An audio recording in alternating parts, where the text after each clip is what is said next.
Hi, this is Kerby Anderson. You know, each day we take on the tough issues and provide a biblical perspective to them. The topics we cover are wide-ranging: apologetics, theology, prophecy, creation and evolution, intelligent design, marriage, family, child-rearing, the millennial generation, trends in society, politics, economics, business, religious liberty, the Constitution, public policy, foreign policy, military policy, tensions in the Middle East, abortion, homosexuality, pornography, sexual ethics, media, technology, history, and America's godly heritage. We talk about anything that affects your faith, your family, or your freedom. So don't go anywhere, because Point of View starts right now.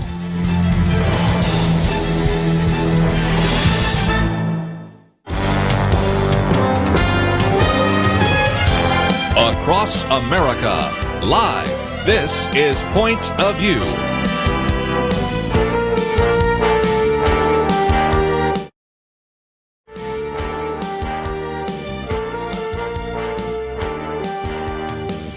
And now, Kerby Anderson. Thank you for joining me. It is our weekend edition. Penna Dexter and Kelly Shackelford in studio, and so this is going to be a lot of fun over the next 3 hours.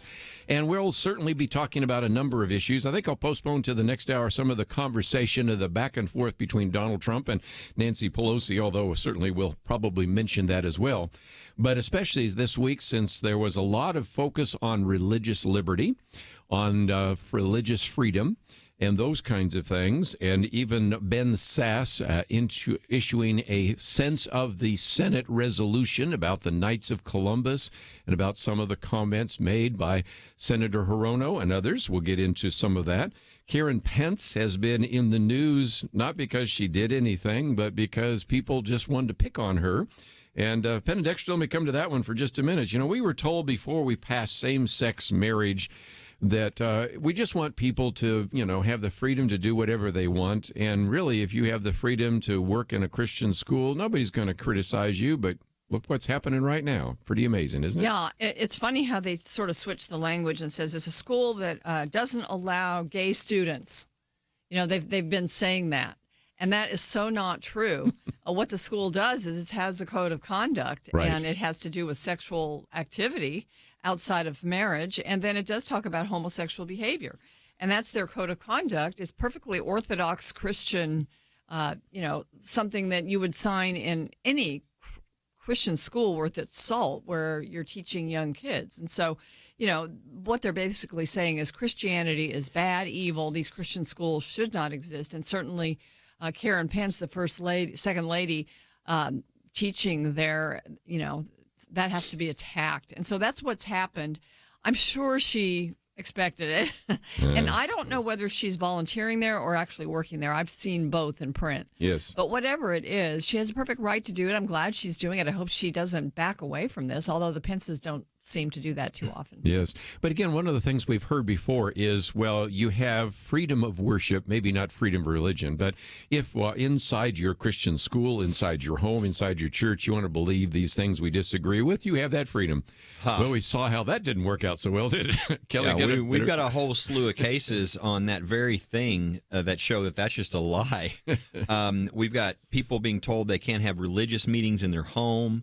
We've got seniors being told they can't have a Bible study or they'll be kicked out, evicted. I mean, so that old line that, well, you know, you just keep your religion out of public, but you can have it in your home or your church or your Christian school has always been a lie. It's like, you know, you give them an inch, they'll take a mile, and you won't have any religious freedom left. So I will say this. My wife and I were talking about this morning.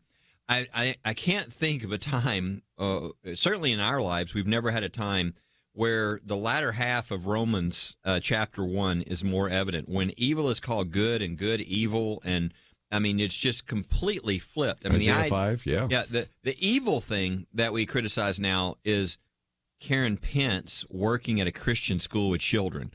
That's now the evil thing. And the good thing is telling, you know, an 8-year-old child that you want to affirm the fact that he now wants to be a girl, you know, and to give him, you know, drugs and everything else. I mean, everything is completely upside down. And I think that Romans 1, starting with verse 18 and forward, is something everybody ought to reread because we're living it right now. Kerby, you mentioned the Obergefell decision on marriage. And, you know, there was assurances, even in the opinion, in the Justice Kennedy used actually language that was actually suggested by First Liberty. I mean, we think it was pretty much your language, Kelly, but to say that, religious organizations would be exempted, that they would be able to follow their faith.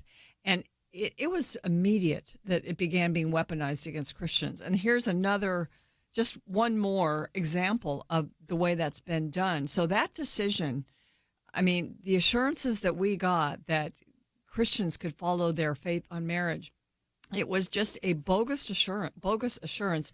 Now, maybe things could be shored up a little bit with a better Supreme Court. I would think so. But the left has, they just took it and ran with it. And they did this on what week? The week that there was Religious Freedom Day. I was hoping you would find that connection. You think that was by the way, design? Your article is posted on the website here, so we'll talk about that in a minute. But I just think it shows. I mean, just completely how out of touch these people are. One of my favorite. I don't know if you saw the worst timing possible. The tweet. I saw a tweet. There was a reporter that just had an outrageous tweet where she was saying how dare the second lady go to a school that discriminated against the LGBT and all this.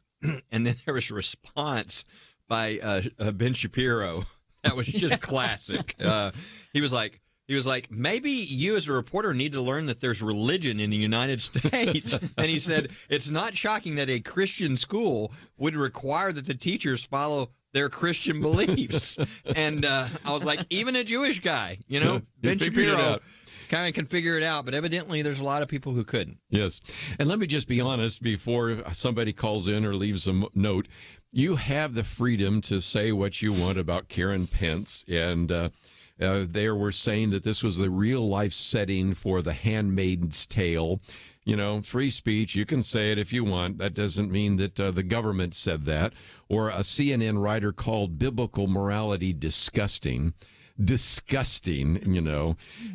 I think, Penna shows what poor Kelly and the First Liberty is up against, that somebody that believes something that just a few months ago, certainly a few years ago, was not seen as controversial, is now being labeled as morally disgusting. Yeah, well, it's just, it's good, evil, evil, good. I mean, it's really turned things around. The left is redefining morality in a sense, and it's not that morality is gone or out the window like some people are saying. It's that it's turned around and redefined, and they do that with so many things. I mean, they're redefining gender, for instance, and they're redefining marriage. They've been successful in doing that.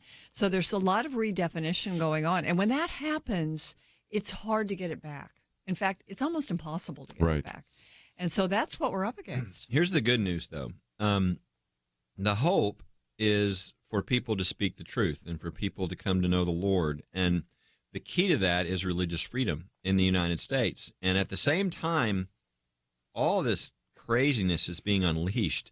The good news is, we have a case at the Supreme Court that I think is about to change religious freedom in a very positive way, which will mean really I don't know what the word is, but a rebirth, essentially, a religious freedom level that we've never seen in the United States in 50 years. And so while there's all these things happening, there's hope, and there's good things happening, and there's good movements and directions happening that people can be encouraged by. Let's take a break. When we come back, I want to talk about a different religious test. We did quote from Lathan Watts earlier in the week about that, and Ben Sass actually put together a resolution, a sense of the Senate resolution, which even Mazie Hirono voted for, interestingly enough. We'll get into that. And so we'll talk about that. And then a little bit later, I do want to get Penna's commentaries, because we have two different marches this weekend, one happening right now, March for Life, which you'll probably hear about very little in the mainstream media, but you'll hear about here, and then the Women's March, and I know you've spoken to that issue, and of course I might just mention your commentary today, Some Mother's Dilemma. Talk about that too. We just, there's so much to talk about today. We'll do that right after these important messages.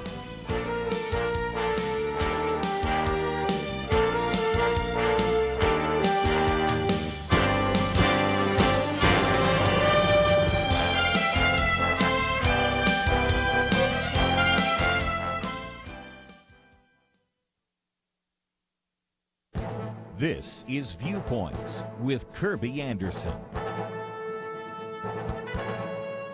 Jean Twenge has been researching generational differences for a quarter century, but she noticed in 2012 abrupt shifts in teen behaviors and emotional states. Up until that time, there were gentle slopes on the line graphs. Suddenly, they became steep mountains and sheer cliffs. That is the year when the proportion of Americans who owned a smartphone surpassed 50%. Her latest article in The Atlantic asked this ominous question: have smartphones destroyed a generation?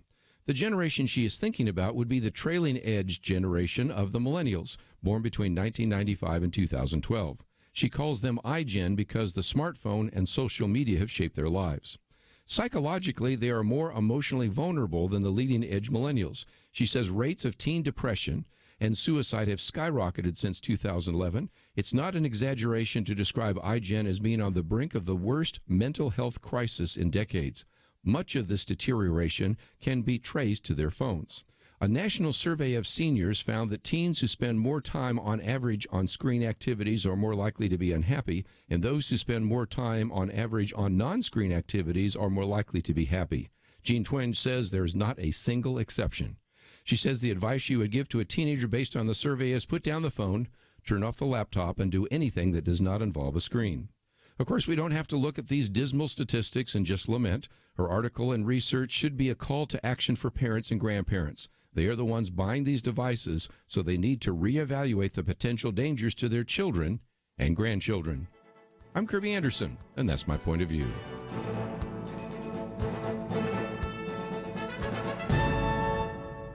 For more information about issues covered on Viewpoints, visit pointofview.net. Pointofview.net.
You're listening to Point of View, your listener-supported source for truth. Back once again, let me just mention that some of the things we said about Karen Pence we may come back to a little bit later, but I want to put that on the table. And let's admit that many of the criticisms that have been labeled and sent her direction are, again, covered under free speech. And we may dislike how they refer to the wife of the vice president, but, that's one thing. But it is very different when all of a sudden in the Senate Judiciary Committee, different individuals, and I'm thinking of Senator Feinstein, Senator Hirono, and a variety of others. Kamala Harris. Kamala Harris. And really, even in the old days, Cory Booker, if you want to broaden it beyond just the Catholics, then you have Bernie Sanders. You have all sorts of people that have applied religious tests. So first of all, article we posted the other day, we posted it again by Lathan Watts. I love his writing, by the way, if you haven't figured out by now. And that one's called Religious Test. It appeared in the Daily Signal. So that's the first issue, and I thought it was very well written. Well, since then, Senator Ben Sasse, who we interviewed a while back when he was running for Senate, we need to get him on again because of all his new books, introduced a Senate resolution. And it was a sense of the Senate. It passed unanimously. And if nothing else, I had to smile when you have Democratic Senator Mazie Hirono in Hawaii and Kamala Harris, Senator from California, who both voted for this. And in some respects, maybe they could because it was only limited to the Knights of Columbus. But if nothing else, I thought it was really great that he did that. I would like to see one that more broadly says, we do have this thing called Article 6 in the Constitution, and even questions that were raised by Senator Thine about Amy Coney Barrett are unappreciated. But this is the first step in maybe reminding people we do have a no religious test in the Constitution. Yeah, and if people don't know the story, if they weren't listening or whatever, when you spoke about it before, it was during a confirmation for a judge. His name is Brian Busher, and he was called on about his affiliation with the Knights of Columbus, which is a Catholic charity. Most people know about it. They do a lot of good works. And but, it was Kamala Harris of California about that affiliation and talking about how extreme they are because they're pro-life. And were you aware that they were against abortion and, all of that type of thing in the Judiciary Committee? Isn't that amazing? Which is amazing. I think he probably was aware. I think he was aware, and it doesn't disqualify him. And it's really, again, she can bring it up, and she, they use these hearings for their base so that their base can hear how pro-abortion they are. Yeah. But still, it was, to me, just very distasteful that it was even brought up and that you would even intimate that a candidate would be disqualified because of a position on abortion. And here's the wake-up call to people listening that say, well, there's no problem with religious freedom in the United States. How could you say that if you listen to this show? There are people that length just of have time? their head buried in the sand. And take the two things we just talked about. Karen Pence being viciously criticized because she's going to teach at a Christian school. And you have, a judge being told by a number of senators, you're disqualified from serving in public office if you're a member of the Knights of Columbus, which is a Catholic group. Why? Because they believe in, marriage being a man and woman, and they believe that, that abortion is wrong. Understand that these are people in control of the government. These are people in control of the media. If they had their way, the people listening to the show, assuming that, they actually are believers, you would not be allowed to hold public positions. You would not be allowed to work. You would not be allowed to be a Christian school and hold to those biblical beliefs. People need to realize there's a battle going on, and there is a incredible lack of just even the most basic understanding of religious freedom. So we posted the story, and Senator Ben Sass from Nebraska, he does some unique things once in a while, or makes comments that really resonate in a different way than a lot of conservatives. But he introduced a Senate resolution this Wednesday providing that it's unconstitutional to disqualify a nominee from public office based on their membership in the Knights of Columbus. Well, no one can disagree with that. Right. And so no Passed one did. unanimously. Yeah. It passed under unanimous consent. Yeah. Which meant that the two that were objecting and questioning Mr. Busher about the nominee, they had to vote for it, or, they're at least seen as voting for it. And so, too bad for them. Well, I don't think this is going to come up. Well, we'll that's the see. next point, yeah. We'll see, but I believe that we are going to we'll have another Supreme Court justice confirmation this year. And if we do, the odds are very high that choice will be Amy Coney Barrett. Right. And she was attacked last time because she was a Catholic. Not just a Catholic, but a Catholic whose dogma lived loudly within her. Yes, she practices her faith every in other words, day. she believes it. That's essentially what Feinstein and it's okay if you're Catholic and Durbin don't believe it, like That's some right. of the Supreme Court. She actually believes this stuff. Justices. She actually goes to church and believes it. And so if Amy Coney Barrett comes up, that's going to be the fight. They're going to try to make her into some religious extremist or somebody you should be scared of, and it's going to be all religious bigotry behind it. And it'll be fascinating to see if that happens, but I think this is a precursor to all that. Yeah, Penny, you weren't here last week, but we did post an article about some of the behind-the-scenes things happening because there was a possibility that Ruth Bader Ginsburg might step down. And the article we've posted today from Western Journal points out that on January 29th, she decided that she could not make it to this Skirball Cultural Center. And then she canceled a New York City appearance, which was on February 6th. And she's starting to cancel and say she's working from home, but she'll vote by not being in the chamber. That could last for a while. But if indeed she doesn't recover, I think we are talking about, as Kelly said, another confirmation hearing this year. What's your thought? Yeah, I think in one sense, we've also posted an article about this, I believe. Right. liberals begin to really freak out. Ginsburg cancels personal appearances. I will say it's soon enough after her surgery that you would expect her to still be home. Of course. I think a much younger person would still be home recuperating. She's 85 or? Yeah, she will be. Almost 86. Almost 86. She's been through cancer twice before. Yeah. And so we've seen her health.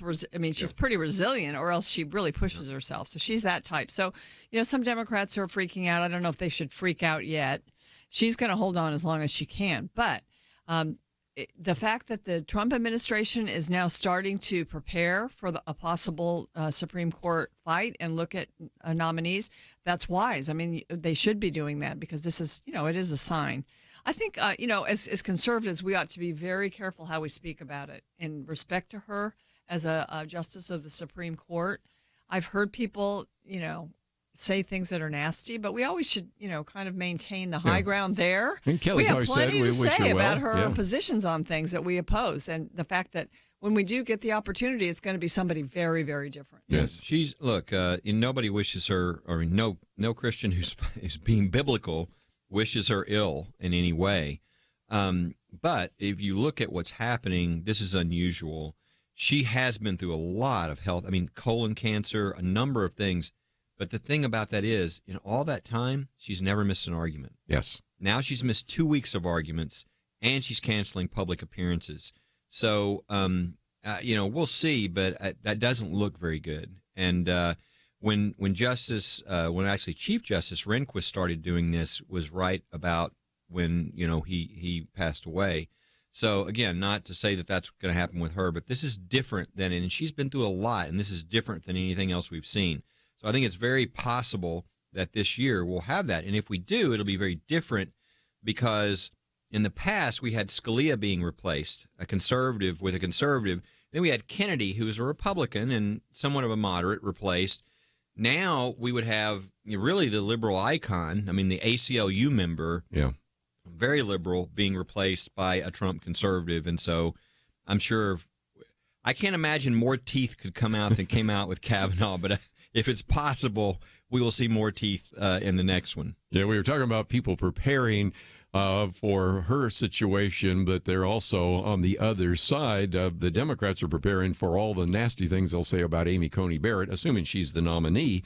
And again, to give our older people in our audience an understanding, think of the switch from Thurgood Marshall to Clarence Thomas. This is what this one looks like, in which you had one that was obviously a liberal icon replaced by a conservative. And again, everybody would assume that Ruth Bader Ginsburg would be a liberal icon. Matter of fact, the latest film illustrates that with somebody who would be pretty conservative. That's right. If you remember the Clarence Thomas hearings, those of us a bit older, that's what you're looking for. And maybe even worse. And we can explain later. It's a huge deal because of the issue of 4. I want to get back to that because that is a really important point that I think nobody knows much about except Kelly Shackelford. So he's going to educate you on something because you say, well, it takes 4 to take and 5 to win. They've already got 5. What's the big deal? You'll see why in just a minute. There's a very significant issue as to why this particular nominee also could change some things for First Liberty. We'll take a break, come back right after this. Why should you become a partner with Point of View Radio? Because for decades, this team has made a significant difference in lives and communities across the nation. Because America is dying for lack of biblical wisdom about life and culture. You should give because your gift will make possible cutting-edge information on issues that matter, information you won't hear anywhere else. Why? Because your gift will change lives, because you'll influence our culture with biblical truth, and because you can make a difference for the future. Our nation needs a truth team very badly. Support Point of View Radio today at pointofview.net. Click on Join the Truth Team and choose your level of support. Pointofview.net or call 800-347-5151. 800-347-5151. Or mail that first donation to Point of View, Box 30, Dallas, Texas 75221. Box 30, Dallas 75221. Point of View will continue after this.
are listening to Point of View.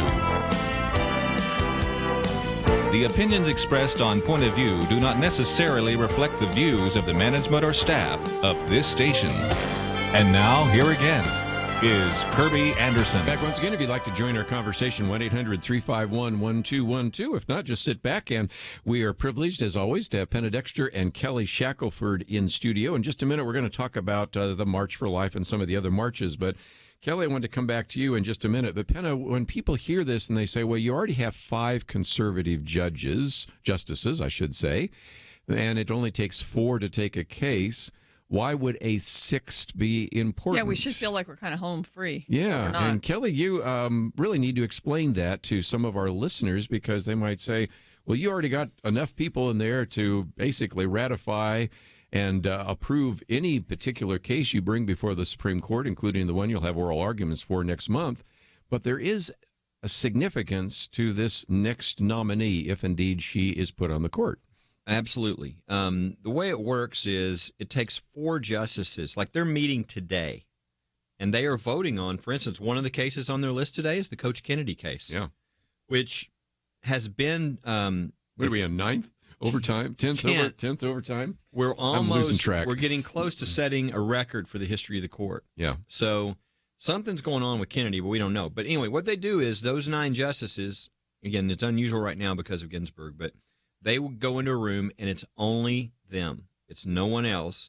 And they vote on whether they take the case or not. Well, it takes 4 votes yes to take the case. Well, and you say, well, there's 5 Republicans right now, or 5, somewhat conservative justices.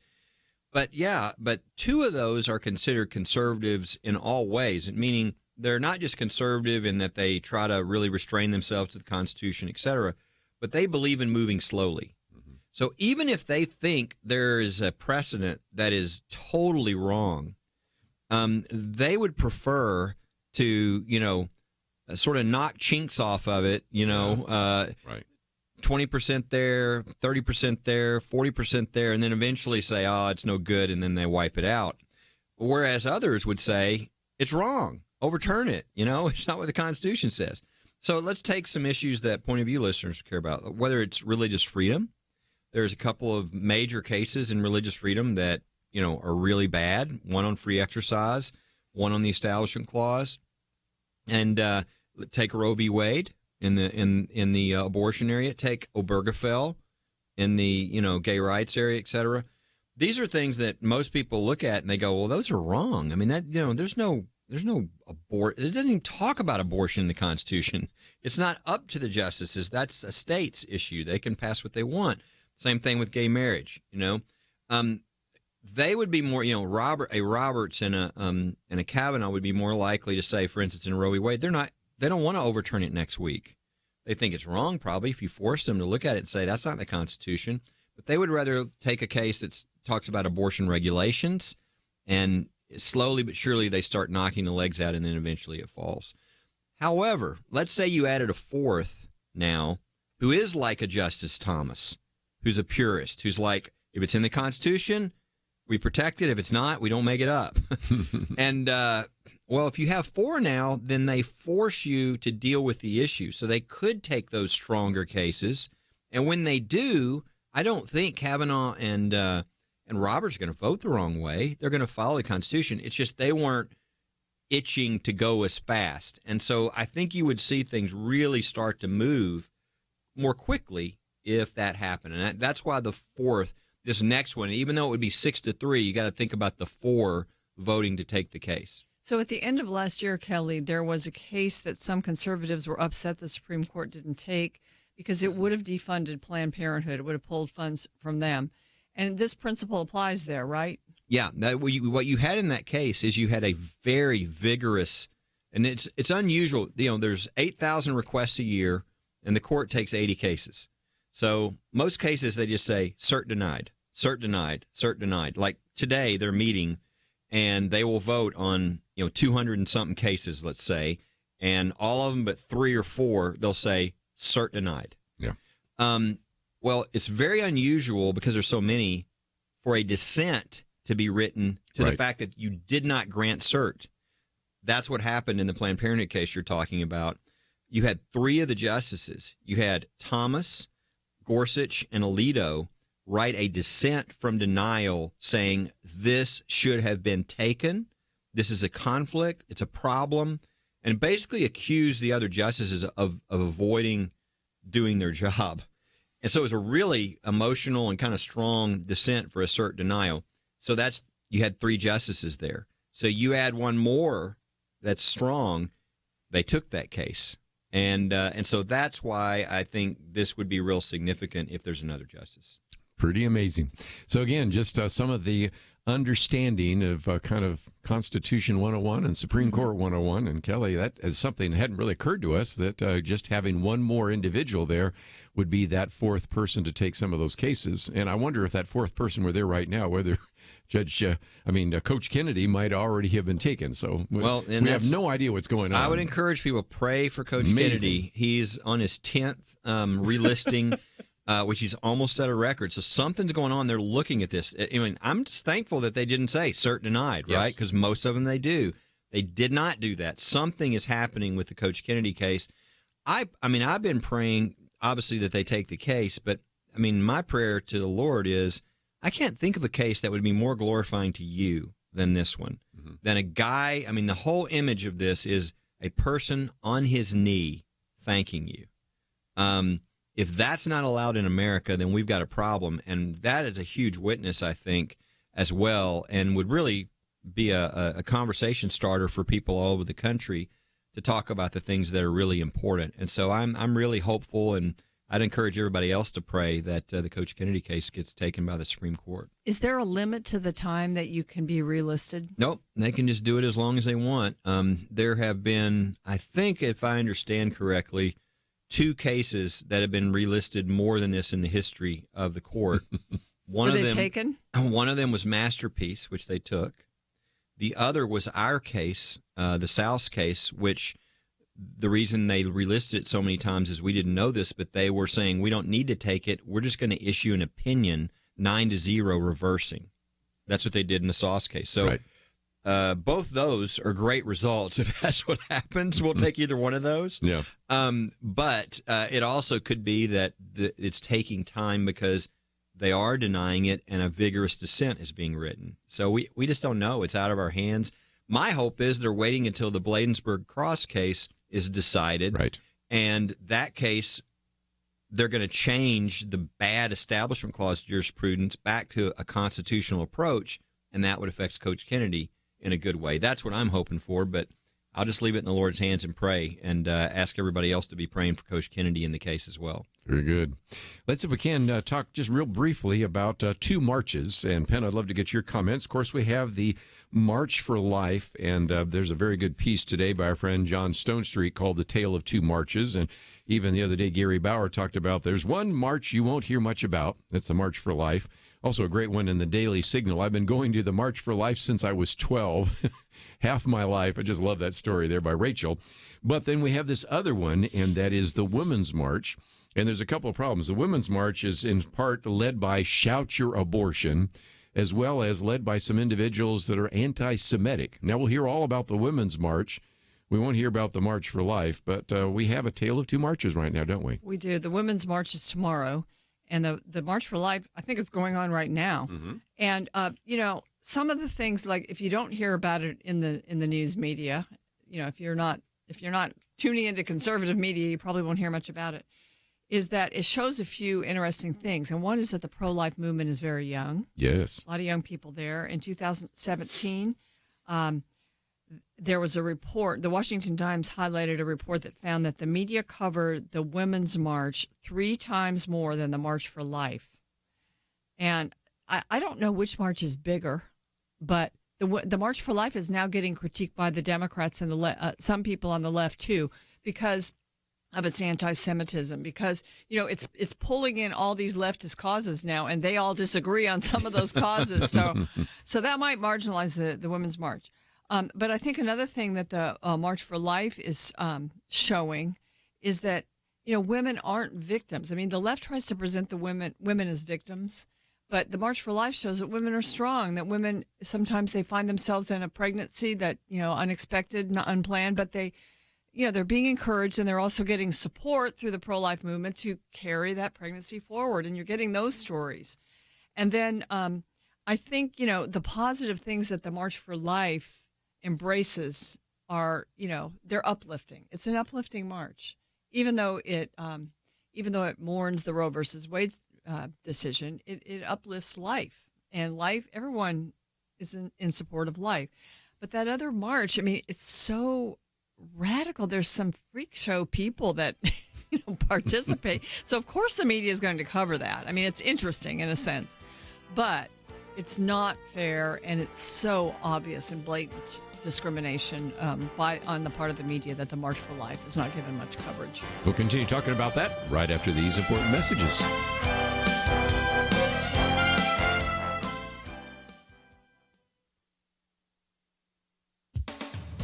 A recent Wall Street Journal op-ed asks a difficult question. Writer Abigail Shirer addresses mothers of teen girls, asking them, what will you do when your daughter defies biology? She relates the experience of a woman, a prominent attorney who has a college-age daughter whom the mom describes as a girly girl. The young woman was sometimes anxious, even depressed, over being excluded from certain cliques in high school and from other pressures a college freshman faces. She and some friends decided their angst had a fashionable cause: gender dysphoria. This girl had never before been confused about her gender, but suddenly she and her friends experienced what Brown University public health researcher Lisa Lippman identifies as rapid onset gender dysphoria, or ROGD. Ms. Lippman says ROGD is a social contagion that mainly affects girls. Ms. Shirer's article describes the terrible dilemma this presents to the mothers of these girls. These moms are often political progressives, open to other aspects of the LGBT agenda. Many support same-sex marriage. Others are fine with their daughters coming out as lesbians. But, Ms. Shirer writes, when their daughters suddenly decided they were actually men and started clamoring for hormones and surgery, the mothers begged them to reconsider or at least slow down. Yet these moms are afraid of being cut off from their daughters if they push too hard. They want to retain some influence over the decisions that could further damage or disfigure their daughters. They get little help from society. Sadly, the medical community has adopted immediate affirmative care as the standard for teens, granting them what's needed to transition to their stated gender. The psychological and educational communities have mostly fallen into line. And so, in the name of inclusiveness, have some churches. These moms find themselves powerless to protect their daughters, who are victims of the left's shameful quest to destroy the distinction between male and female.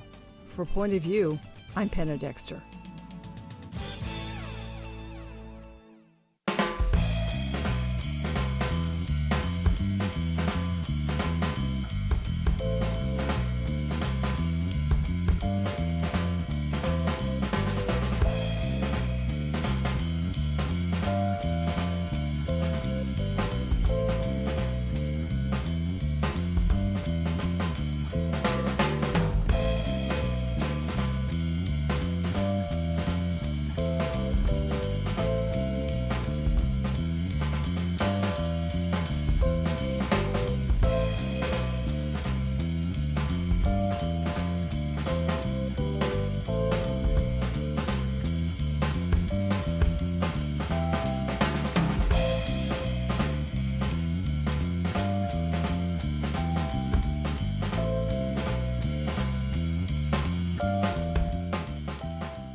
Now, back to Point of View, your listener-supported source for truth. Back for a few more minutes, and let me just mention next hour we'll get into, of course, the shutdown and all sorts of other issues, the tale of the wall, but I want to talk about the tale of the two marches for another moment or two.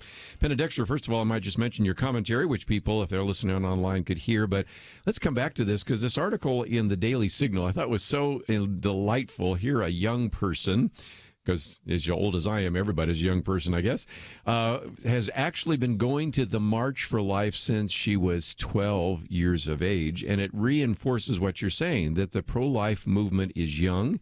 You also talked about it's kind of a victor rather than a victim mentality. What a difference than the Women's March. And a truly inclusive movement as well. when I have Nick Pitts here, we always talk about the fact that when you actually look at the millennial generation, it's the most pro-life generation. And that's not what Planned Parenthood would have guessed. They would have thought after a generation growing up with abortion always legal, they'd all be pro-abortion. And actually, more of them are pro-life than you ever would have imagined. Well, I think a couple of things play into that. One, technology. I mean, we can see that's a life just from all the technology to see into the womb. But the other part is that this millennial generation is very much, they're compassionate.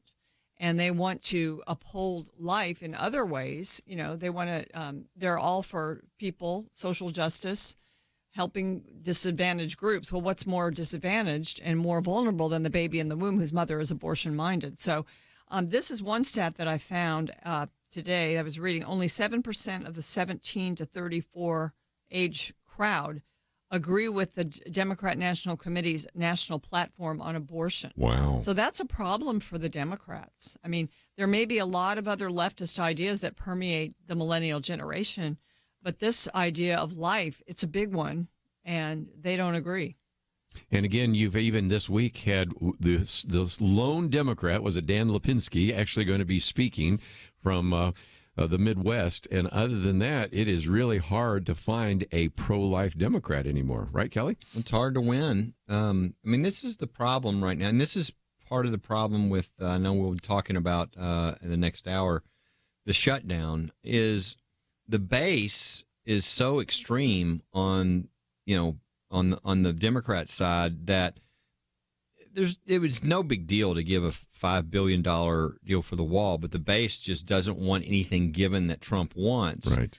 And so that's the problem is it's, the more radicalized part of the Democratic Party is the one in control because those elected officials don't want to get, their ire. And so this is the same issue with life. They just won't allow anybody really who's pro-life to get elected when it would actually be a pretty smart move, right? I mean, you begin to reach across the aisle and get more votes than you could have gotten. But we're in a really divided situation right now, which is why the shutdown is kind of a visual for what's happening in the parties. You think of Governor Casey, Pennsylvania, kind of the last very prominent pro-life individual, but still was denied an opportunity to speak at the Democrat convention.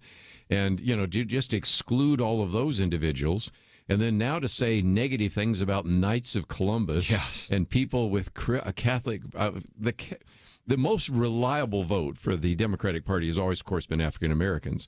But one of the top 5 most reliable votes also was Democrats. And to do all the things that they seem to be doing right now. You mean Catholics? Yeah, Catholics. Catholics. Oh, yeah, Catholics. I'm just, I slipped on there. I meant Catholics that, and the Catholics were obviously pretty likely to vote Democrat. And then when you start dealing with some of the Catholic issues or making fun of people because they're a member of Knights of Columbus or they believe Catholic dogma, you run into problems, don't you?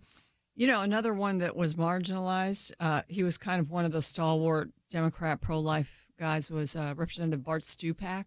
Yes. And this was back Up in Michigan. 9 years ago Mm-hmm. during the Obamacare fight. And he had a group of Democrats who were fighting to get funding of abortion out of Obamacare, making sure it wasn't part of it.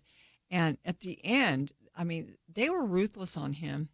They ended up caving and basically just going for a promise that Obama would issue an executive order with exceptions and all of that. And it never happened. It was so bad once Obamacare was enacted.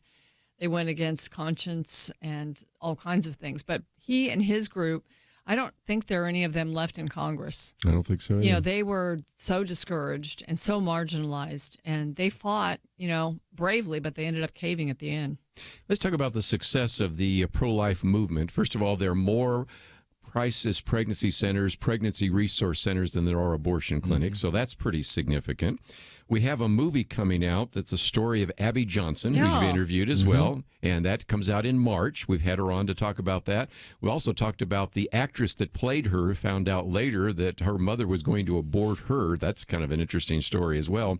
But Abby Johnson, when she was on last time, talked about hundreds and hundreds of former Planned Parenthood workers that have come out of the movement. So in some respects, you can see why there's sort of a victor rather than victim mentality at the pro-life march, because the pro-life movement really is winning the war of ideas, isn't it? Yeah, and here's the other thing that happens is that the Congress, the pro-lifers in Congress, they always take this opportunity right now to introduce a couple bills. Yes. And so they've done that, too. Things you can get behind, like taxpayers shouldn't be funding abortion. Yeah. Hyde Amendment. And also, Or the Democrats are saying they want to get rid of the Hyde Amendment completely. And so that's a non-starter. And so it's good to be able to fight about that legislation in a sense. It's good to get the support of the president and, just senators like Ted Cruz, I think, had a message to the march. But Marsha Blackburn, who she's now a U.S. senator, she's always been such a pro-life member of Congress. And she introduced a Title 10 Abortion Provider Prohibition Act, so no taxpayer funding of abortion. So that was great to see that be her first piece of legislation out of the gate. And so, again, just some really significant things. And, Kelly, one of the things I've always been struggling with, and I remember Richard John Newhouse, when he was alive, used to say, I grew up as a liberal Democrat, and we were against the Vietnam War. We were for the individuals. We were for the downtrodden. We were for the poor. But we were pro-abortion. He said, I never could put that together. And one of the things that caused him to leave the Democratic Party and become one of those neoconservatives, he said, this just doesn't fit. Abortion does not fit into the pantheon of what used to be identified as liberal ideas. Well, yeah, if you really care for those who can't speak for themselves, who are the people without power, who are being victimized, I mean, a baby is about as, an extreme example of that as you're ever going to find. And I think it's incredible, and it shows, people could have given up after Roe v. Wade, right? They could have said, well, gosh, the Supreme Court said this, so, instead they didn't. The people were committed all over the country. The crisis pregnancy centers, when you look at those, not only are they saving lives and making a difference in that way, but I mean, the number of people that come to know Christ at the crisis pregnancy centers is unbelievable. Mm-hmm. And so I just love to see what looks like sort of the powerful and the inevitable and it's over and all this. And here we are, decades later, because people have been diligent and faithful. Now, not only are we winning this battle, but those who are younger are more pro-life than those who are older in the country. I bet nobody thought that would happen, right? Didn't see that coming. We now have Supreme Court justices coming back in, where we might be rid of the abuse by the justices of the law and the Constitution. I mean, everything is really coming back, but that took 40 years of faithfulness by people, and so don't give up if you don't like what you see. Make a difference. I think we need to take a break, but when we come back, I think we have a few things to talk about. Shutdown that has continued for weeks and will continue, I suspect, and the whole question of building the wall, and then many other issues we put on the table. All that coming up right after this. The leader looked around the table, motioning to the older men. He said, "You're here to remind us how faithful God has been in the past. Now, you middle-aged guys, you keep us focused on what God is doing right now. Make sure we don't stop. And you younger guys, keep us looking forward. Imagine what God wants us to be doing in the years to come." There's a lot of wisdom there. We have to be thankful for the past, focused on the present, and mindful to plan for a great future. Many listeners have made bold moves to partner with Point of View Radio and accomplish great things for more than 45 years. But as we look around, we do see many positive things, and I think we can all admit there's a lot more to be done. It's time to think about your next bold move, what you can do to invest for our nation's future. Be thinking about that. If you have an answer now, don't wait.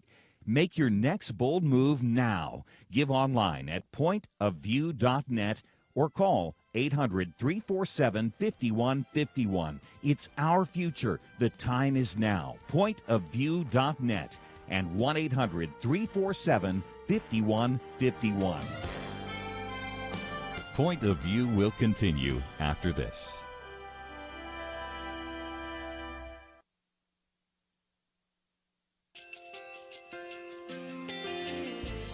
I just want to thank you so much for all the wonderful programming you have. You're just absolutely fantastic. I recently started listening to Point of View, and I really found it interesting because of the different subjects you cover. Thank you for that. I really appreciate everything that you do in keeping us informed. Thank you, Kerby, for everything that you have been doing. I appreciate all the work that you're doing, advocating for the Word of God. Thank you so much. Point of View, I think, is absolutely necessary because it's a Christian perspective, a biblical worldview perspective, and receive very current, up-to-date information about what is really going on, week to week in our culture, which is changing so rapidly, and yet it's morally sliding backwards. Yeah, I'm just, first of all, I thank you guys. Y'all's program is wonderful, and enjoy it every day. I learn so much every time I listen to it. Point of View Radio Talk Show.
Hi, this is Kerby Anderson. You know, each day we take on the tough issues and provide a biblical perspective to them. The topics we cover are wide-ranging: apologetics, theology, prophecy, creation and evolution, intelligent design, marriage, family, child-rearing, the millennial generation, trends in society, politics, economics, business, religious liberty, the Constitution, public policy, foreign policy, military policy, tensions in the Middle East, abortion, homosexuality, pornography, sexual ethics, media, technology, history, and America's godly heritage.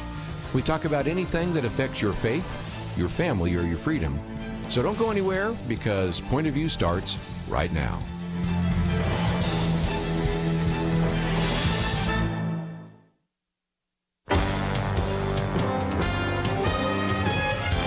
Across America, live. This is Point of View.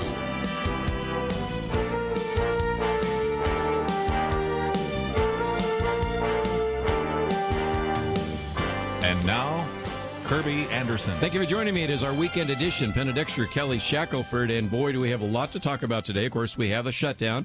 We're in the 28th day of the longest shutdown in the history of the federal government, so certainly that is an issue we'll talk about, and whether or not we have a State of the Union address, and whether or not Nancy Pelosi will be able to go to Brussels and Afghanistan. We have all sorts of things to talk about there. A little bit later, we'll get into the March for Life, which, again, is happening right now. Vice President Mike Pence is speaking there, as well as all sorts of people we've had on this program, like Abby Johnson, Ben Shapiro, Alveda King, even to have a few Democrats. Dan Lipinski from Illinois, one of the few Democrats, will be speaking there as well. And, of course, there have been some things said about Karen Pence, so we'll get into that as well. And that really gets us into some of the conversation about religious liberty. But let's start with this shutdown.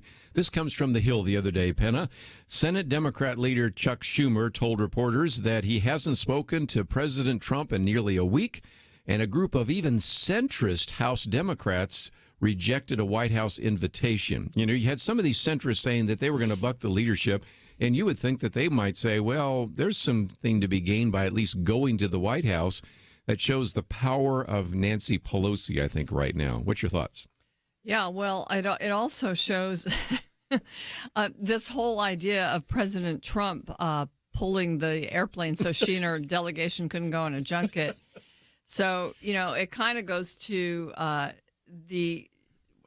junket, really? We're fighting over a national security crisis, and they're going on a junket. And so it really proves the point that, you know, they were in Puerto Rico, so I guess, you know, going to Brussels and Afghanistan, everything. Kelly, this is getting out of hand, because first you have Nancy Pelosi saying, and we mentioned this the other day, but again, people maybe aren't paying attention to the news, that maybe we can't have a State of the Union address on January 29th because of security concerns, and everybody rolls their eyes saying, I don't think that's the case. And so then Donald Trump uncharacteristically was pretty quiet. I kept waiting for the Twitter, the various tweets to come out, and in the Twitter account, didn't see any of them. And then all of a sudden he says, you know, and I've got the letter right here, probably shouldn't be going overseas because we can't guarantee your safety either. Yeah, it's, look, people ask, what do you think about Trump's deal, and what do you think about Nancy Pelosi? Well, Nancy Pelosi started it by acting, I think, really juvenile. The idea, well, I'm gonna throw a fit and not invite you to the State of the Union, because of security, and then it comes out that she hasn't bothered to talk to the security people who said they're fine, that had it all under control, and then Trump. When you hit Trump, he typically, is gonna at least play to your level, if not lower. So he canceled their trip, which was in military planes and security and everything else. So I think they're both acting juvenile, but I think Nancy Pelosi started it, and I've never seen Trump not respond when somebody punches him below the belt, and so you kind of could expect that was going to happen. The real sad thing is, and really what's going on is, it's ridiculous that the Speaker of the House is going to leave for a week while there's a shutdown. That really is ridiculous. But the reason for that is the Democrats don't even want to talk to the president because they don't want to solve the problem. Why? because the polling they feel is in their favor to continue the shutdown. And so, what I wish the American people were smart enough to just go, if the polls were to all of a sudden turn and blame the Democrats for the shutdown, this would be over within a week. There's no doubt in my mind. Because Trump has said, and the Republicans have said all along, they're willing to trade, right? And so, again, in a $4 trillion budget, we're talking about $5 billion, which is almost nothing in a $4 trillion budget. In a normal world, they would say, okay, we'll give you your $5 billion. We want $5 billion for this. Over. Okay? I mean, that's real simple. But they don't want to sit down. They won't meet with the president because they don't want this solved, because they think politically it's advantageous to them as long as the polling is showing that they're going to blame. And by the way, they're blaming both. And people look at it like it's either or. They're not. If you look at the other polls that are more in depth, they're blaming both the Democrats and the Republicans, and people are angry at both of them. They're just putting a little more blame on the president and the Republicans than they are on the Democrats. And until that changes, the Democrats, I don't think, are going to sit down and have any discussion, because it's not about the substance of a deal. It's about the politics. I think the fact that the Speaker of the House was going on this junket for a week during this time of government shutdown is telling. It actually proves Kelly's point that they're really not interested in negotiating. They try to maintain this facade that they are and that they hold the high ground, but I think it was brilliant of the Trump administration to do this, to not allow her to go, because it's a national issue. It's such an important issue. You've got 800,000 people not being paid, and Sarah Sanders said that. So I think again, a lot of people are saying, oh, it's the petulance of Trump worse than the petulance of Pelosi. I think it's brilliant. And I also think that the way President Trump is just sort of, he's got visors on, he's got blinders on to not look at the criticism, but just move forward and continue to talk about the numbers of people that come across the border, the amount of drugs, the numbers of criminals. He just continues on that message. It's exactly what he should be doing right now, because I think over time, this is going to benefit him, and it's going to work to the detriment of the Democrats and Nancy Pelosi, because I think every day he gets a little bit more high ground on it. Even though he's Trump acting like Trump, we already know who President Trump is and the things that he will do. It's been mentioned by several people that Mitt Romney would have never done anything like this. No one would have done anything like this. I don't think any other person that was president would have. But he did do this. He made a big point by doing it. And I think right now it takes that kind of stick-to-itiveness to an issue. And, it's almost like he doesn't care. He wants to get this. He wants to get this wall, and I don't think he's going to stop at anything. And you look at the congressional response, there are what are called angel families, and those are relatives who had other friends, relatives, family members killed by illegal aliens. They went to the Capitol Hill this week and wanted to meet with just one of the leaders, whether it was Chuck Schumer, whether it's Nancy Pelosi, whether it's Steny Hoyer. Nobody would even meet with them. So you have that playing out as well. And so you just have this kind of everybody's dug in and nothing's moving. And matter of fact, the lead article today in the Drudge Report was, unless there's a crisis, a terrorist attack or lots of TSA walk off the job or something like that, this thing is just going to continue on. And I think it's illustrated by the fact that Nancy Pelosi and some of the people were actually going to just take off on an airplane yesterday. Yeah. And some of them were on the bus. Adam Schiff and a few of the others were on the bus and found out, nope, you're not leaving. Although if they want to, they said that they could fly commercially. I just don't think Nancy Pelosi's flown commercially in years, but we'll find out. We got a lot more to cover. We'll do so right after these important messages.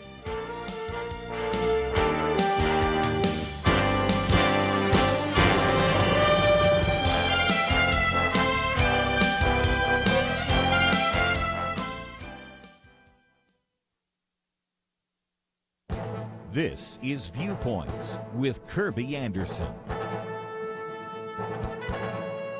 Jean Twenge has been researching generational differences for a quarter century, but she noticed in 2012 abrupt shifts in teen behaviors and emotional states. Up until that time, there were gentle slopes on the line graphs. Suddenly, they became steep mountains and sheer cliffs. That is the year when the proportion of Americans who owned a smartphone surpassed 50%. Her latest article in The Atlantic asked this ominous question: have smartphones destroyed a generation? The generation she is thinking about would be the trailing edge generation of the millennials, born between 1995 and 2012. She calls them iGen because the smartphone and social media have shaped their lives. Psychologically, they are more emotionally vulnerable than the leading edge millennials. She says rates of teen depression and suicide have skyrocketed since 2011. It's not an exaggeration to describe iGen as being on the brink of the worst mental health crisis in decades. Much of this deterioration can be traced to their phones. A national survey of seniors found that teens who spend more time on average on screen activities are more likely to be unhappy, and those who spend more time on average on non-screen activities are more likely to be happy. Jean Twenge says there is not a single exception. She says the advice she would give to a teenager based on the survey is put down the phone, turn off the laptop, and do anything that does not involve a screen. Of course, we don't have to look at these dismal statistics and just lament. Her article and research should be a call to action for parents and grandparents. They are the ones buying these devices, so they need to reevaluate the potential dangers to their children and grandchildren. I'm Kerby Anderson, and that's my point of view.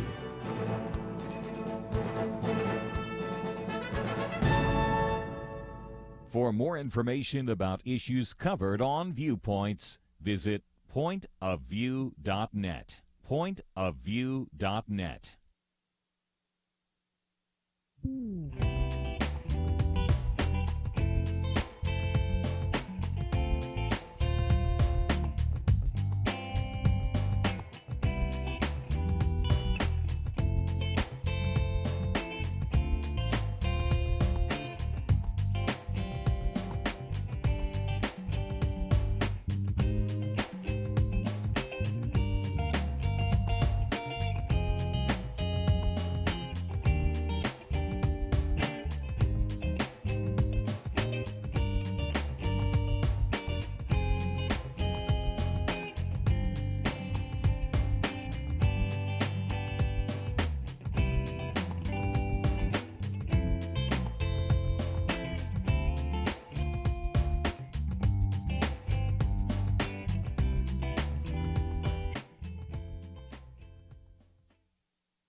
You're listening to Point of View, your listener-supported source for truth.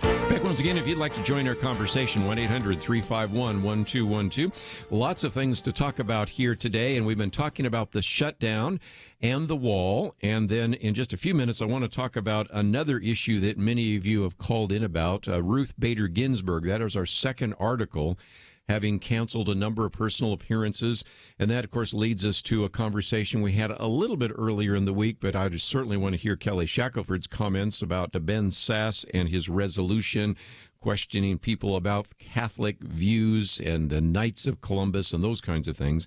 But before we go any further, Kelly, this is a question kind of you and I have been thinking off of the air, so let's deal with that.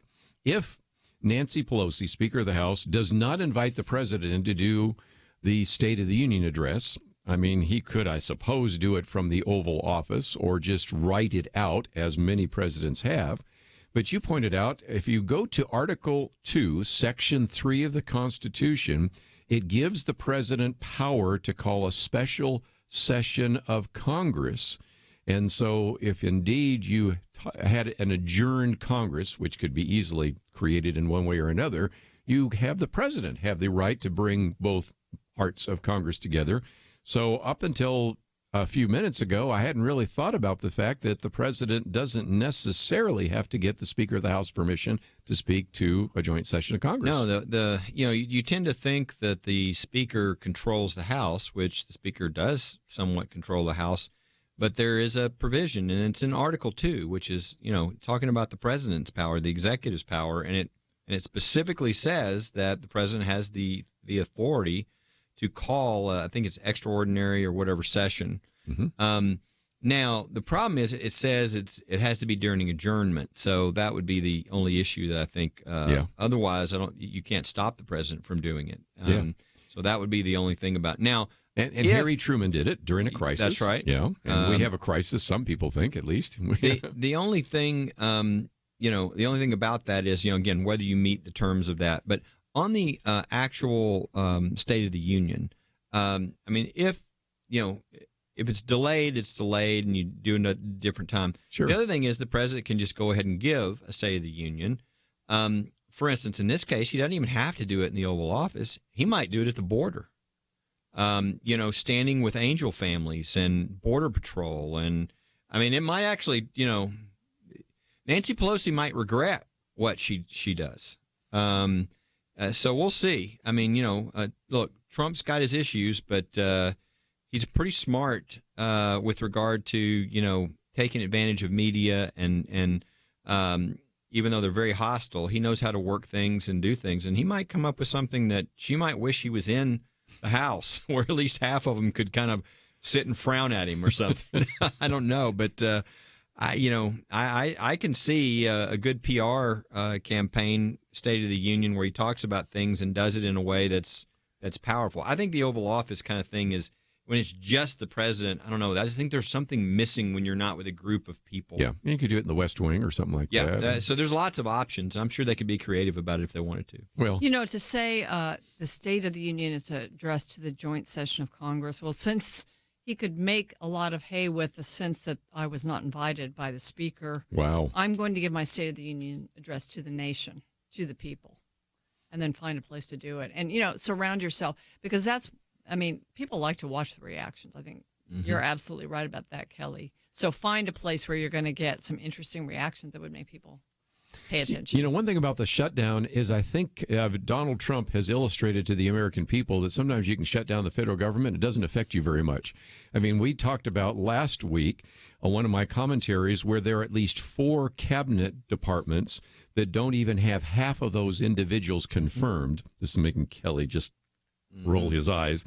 Then we found 4 more where just half of them have been confirmed. So look at the fact that we have a relatively empty cabinet at the top level, and then you have about 1/4 of the individuals that are supposed to be on the job not getting paid. Some are on the job because they're seen as essential. Some are seen as non-essential.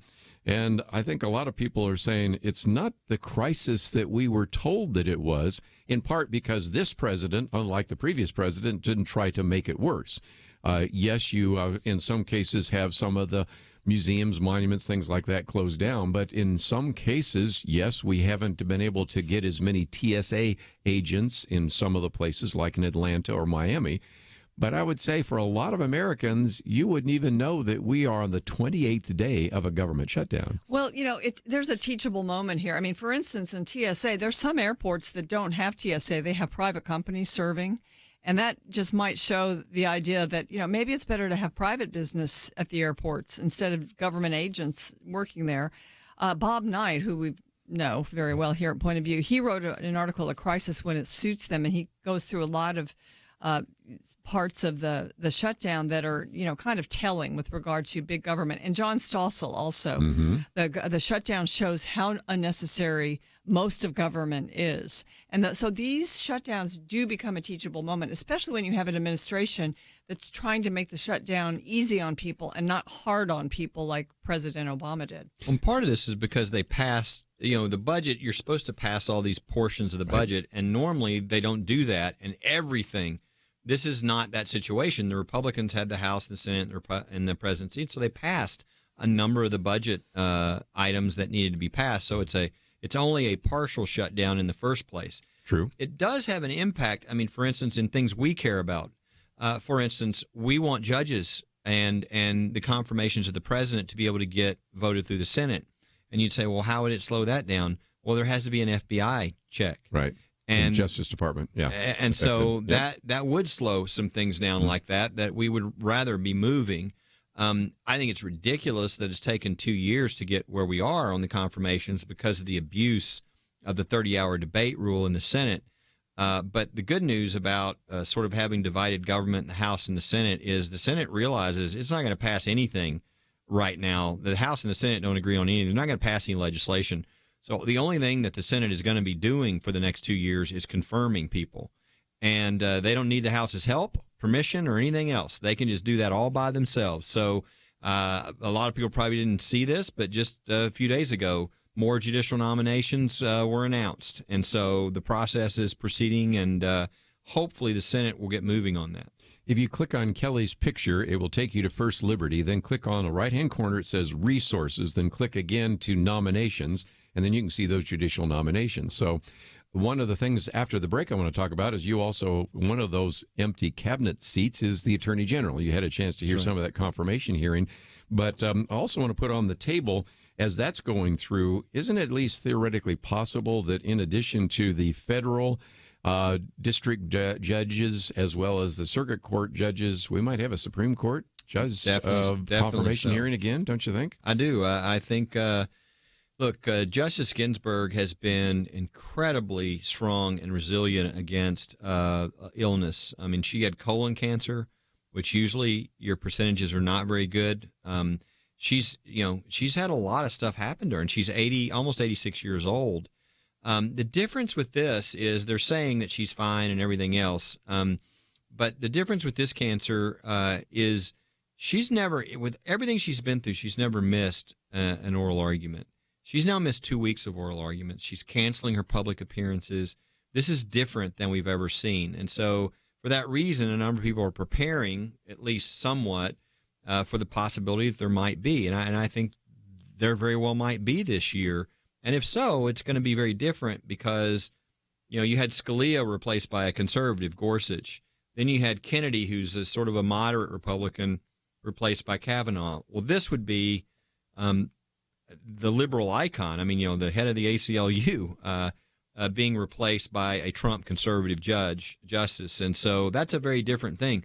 I think it's appropriate, and I think it would happen. But, boy, certainly the liberal side is not going to be happy.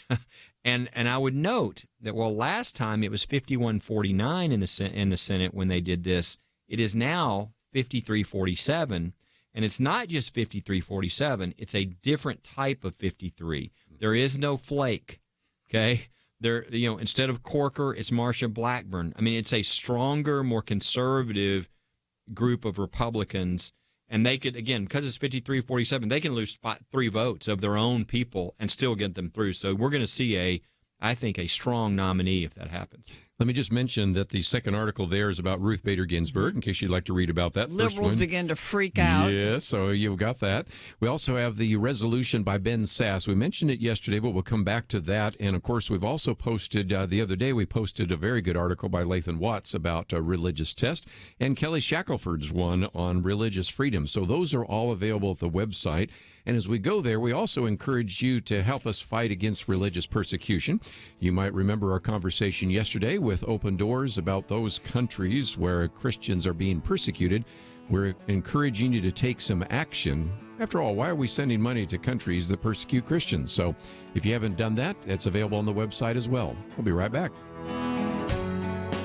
Is religious freedom still a cornerstone of the Republic, or has it effectively been crushed by the forces of tolerance?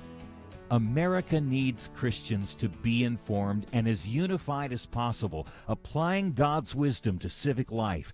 Point of View can be a key part of a successful mission. I believe in America. I believe God wants His best for us. We can face whatever the world throws at us as long as we stand together. If you have not signed on, please do it now. Support Point of View Radio today at pointofview.net. Set up your monthly gift by clicking the Truth Team 360 picture and then carefully follow the directions. Pointofview.net. By phone, you can give at 1-800-347-5151.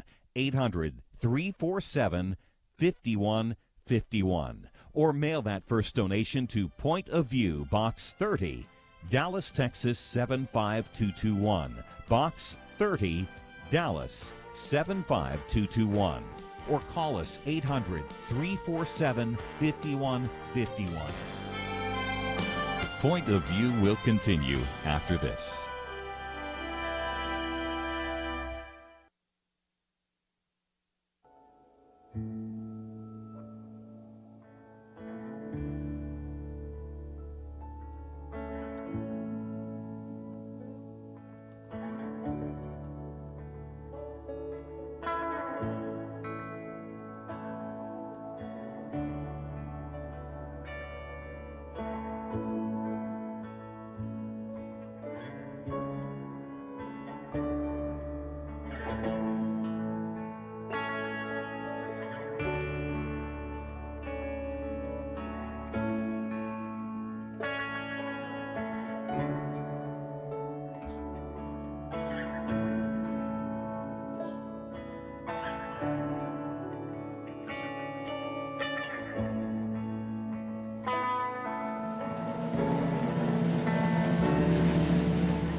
are listening to Point of View. The opinions expressed on Point of View do not necessarily reflect the views of the management or staff of this station. And now, here again is Kerby Anderson. Back once again, if you'd like to join our conversation, 1-800-351-1212. Penna Dexter, Kelly Shackelford. We have links to all of the material that we've been talking about today. Quite a number of articles, as well as a link to First Liberty. Penna Dexter's commentary, which we'll get to a little bit later, is there as well. And of course, we have the action item, Fight Against Religious Persecution. So those are all available at the website, pointofview.net. Penna, you know, we were talking about the fact that my commentary the other day, I looked at those numbers, and we have at least 4 cabinets where not even half of those individuals have been confirmed. Got another 4 where just half have been confirmed. But in addition to that, you know, the president needs a chief of staff, he needs a secretary of defense, and he needs an attorney general, right? Yes, and this week that moved forward a bit because his nominee, Bill Barr, actually went before a committee, and Kelly Shackelford was there. So, Kelly, you heard this, and there have been certain things that have come out, and one is about firing of officials that a president has hired. Can he do so? And from the news reports, and you can explain further, Barr seemed to say, sure, it may be dumb to do it, but yes, he can, yeah. he can fire No, Bill Barr is just, I think, a really good choice. And the people, Chairman now, Lindsey Graham of the Judiciary Committee, said something that I thought was really good during the hearing, which is he kind of looked at he kind of said, look, if you can't approve of this guy, you've got to understand that the Republicans are going to pick a Republican. And if you've got a problem with this guy, then you're just going to vote against everybody.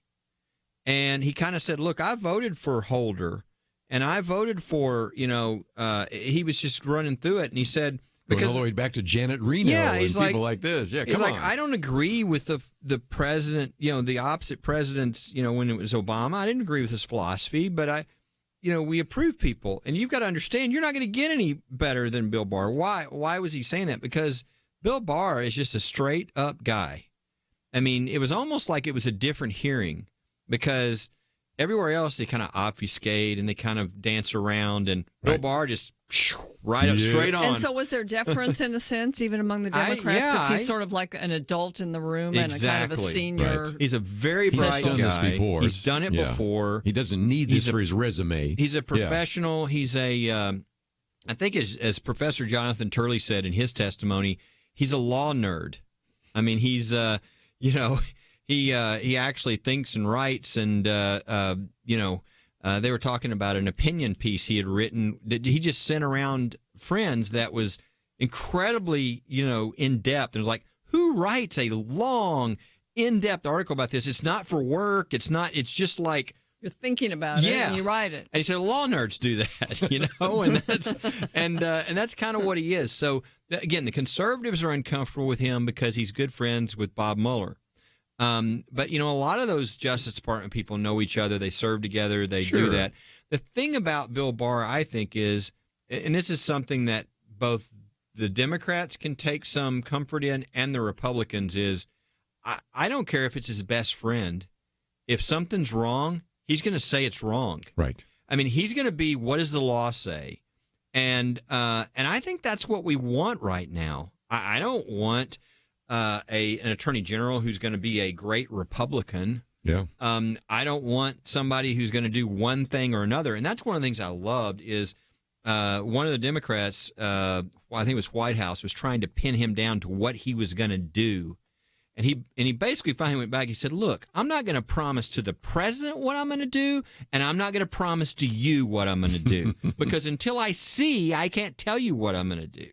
And so that kind of pre-commitment, which then is more political than it is what is right and what is wrong, I think that's exactly the kind of attorney general we want. The other thing I like about Bill Barr is that he's already been attorney general. Right. 27 years ago, at age like 41 or 42, he was the attorney general, very young for attorney general of the United States. And so one of the things that, as I talk to friends who are, they do these murder rows where they try to get you ready, they were having a problem getting him ready because he didn't care. and I just love that because I think when he becomes Attorney General, he doesn't care. He's going to do the right thing. If you don't like it, then that's your problem because he's going to follow the law. He's going to do things the right way. So when he was asked, are you going to look back at I forget what it was, whether it was Lindsey Graham. I think it was Lindsey Graham who asked him, but basically, are you going to look back at this stuff that is being criticized as being abusive when the Democrats had power? He said, sure, I am. Again, he's going to look at all those things and he's going to follow the law. And so that's what I think is really encouraging. I think he's going to make a really good Attorney General. I think he's what we need right now, somebody who's experienced, somebody who's grown up, somebody who's willing to clean things up, and somebody who doesn't care what people say about him. So I think he's going to get through. I mean, he went through in flying colors as far as I could see, but I think he's also going to be a good choice and a pretty brave choice for Trump. I mean, for Trump to pick somebody who's friends with Bob Mueller, most people would have been shocked that he did that, but he did, and I think he made a good choice here. It makes me think that the president is not inclined to fire Bob Mueller. No, that's been it really never has been. Yeah. It's just been brought up by the left. But, like you mentioned, the law nerd stuff. So when he wrote that one memo that kind of explained obstruction and how this could not be an obstruction on Trump's part, and that was in a way almost critical of Mueller, who's his friend. Mm-hmm. Yep. So that's a law nerdy type thing. It is. He did. It's a technical. But it's an important thing. I mean, we're kind of getting into the whole idea of separation of powers, what the Constitution says. There's Article 1, Article 2, Article 3. Article 1 is the legislature. Article 2 is the executive branch. And there's this argument between people, again, law nerds somewhat, of what's called the unitary executive principle. And that is, if you read Article 2, it says that all the power of the executive branch is vested in the president. Well, Democrats don't like that. Yes. They don't. Right now, they don't. But you know what? That's what the Constitution says.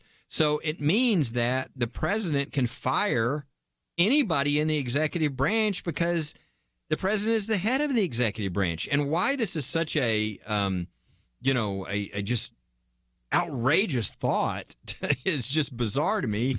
That's what it says. That's obvious. He heads the executive branch. Now, as Barr pointed out, that doesn't mean that there aren't going to be consequences, political consequences. Richard Nixon. Yeah. But the point is, the president does have the power. Is he going to fire Bob Mueller? No, he's not going to fire Bob Mueller. I mean, if he was going to, he would have done so a long time ago. It's really silly, those kinds of attacks, and they really got nowhere with Bill Barr. So I think it was obvious to anybody who watched even a little bit of that confirmation hearing that this guy's going to be the next Attorney General. My favorite quote is, "I'm not going to do anything that I think was wrong, and I won't be bullied into doing anything I think is wrong, whether it be editorial boards or Congress or the president." And I think there's no doubt anybody who knows his reputation and saw what he did knows that is absolutely true. You're not going to bully him to do anything but what he thinks is right and what the law is. Senator Whitehouse, take note. Yep. The whole thing that happened at the beginning of Jeff Sessions' tenure when he was made to recuse himself from anything to do with the Russia investigation or dealings with Russia. I mean, the president basically lost confidence then with him. And, I mean, there's nothing about what Bill Barr has done in the past and what I've seen from what he did in the hearings. He's just totally taken that type of thing off the table. So I don't even think they'll try to make him recuse himself from anything. Nope. I think Rosenstein will resign fairly quickly after Barr comes in. People will have their different rationale as to why that's true. Some will say because Rosenstein is being respectful and letting Barr come in, and kind of others will be that he can't do his nefarious activity with Barr there. But for whatever reason, I do think that's going to happen, and I think we've already had a massive cleaning out of a lot of the characters that are involved in some very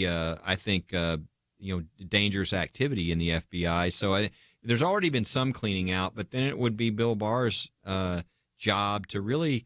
And he is a guy who he really cares about. I said the FBI and the Justice Department both.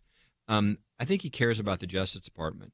He cares about the reputation of the Justice Department. And the idea that you had Justice Department officials working with these FBI people that clearly did some things they shouldn't have done is something he doesn't like, because he very much wants to protect the long-term mission, the long-term respectability of the Department of Justice. And it's taken some hit. I think the FBI has taken a bigger hit, but the Justice Department has taken a hit as well in this process. And I think he is going to defend it, but I think he's going to make sure it's being done right as well. We come back, we'll take some phone calls. I think some of you want to talk about the canceling of Nancy Pelosi's trip, as well as some of the other issues on the table. 1-800-351-1212. We'll get to those right after this.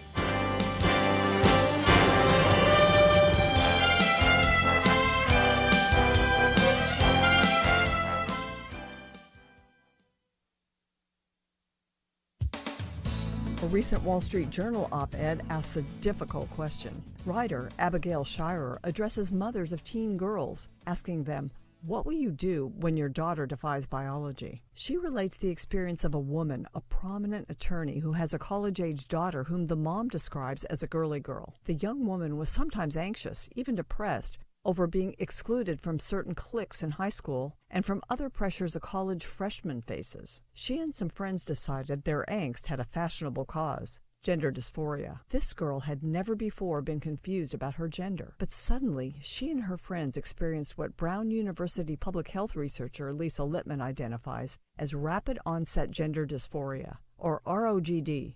Ms. Littman says ROGD is a social contagion that mainly affects girls. Ms. Shirer's article describes the terrible dilemma this presents to the mothers of these girls. These moms are often political progressives, open to other aspects of the LGBT agenda. Many support same-sex marriage. Others are fine with their daughters coming out as lesbians. But, Ms. Shirer writes, when their daughters suddenly decided they were actually men and started clamoring for hormones and surgery, the mothers begged them to reconsider or at least slow down. Yet these moms are afraid of being cut off from their daughters if they push too hard. They want to retain some influence over the decisions that could further damage or disfigure their daughters. They get little help from society. Sadly, the medical community has adopted immediate affirmative care as the standard for teens, granting them what's needed to transition to their stated gender. The psychological and educational communities have mostly fallen into line.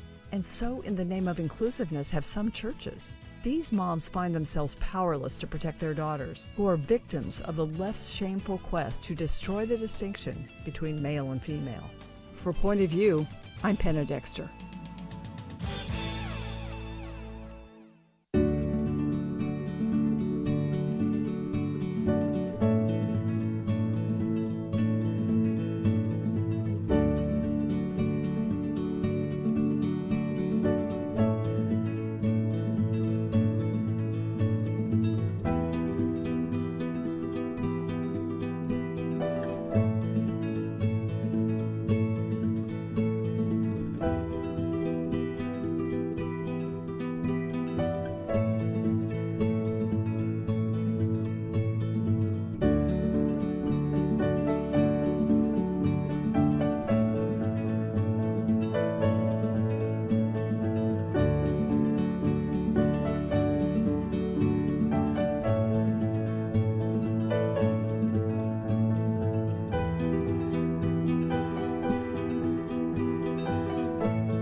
Now, back to Point of View, your listener-supported source for truth. Weekend edition, Penna Dexter, Kelly Shackelford with us today in studio. Let's take some phone calls, and I appreciate some of you waiting for a while. In Indiana first, Larry, what's your point of view? Thanks for taking my call. My point of view, well, I'm retired Air Force, and I really can't say when I retired, but I can, concerning this trip that was canceled for Nancy Pelosi. I think people have to understand, I'm only looking at it from one aspect here, and that's the cost.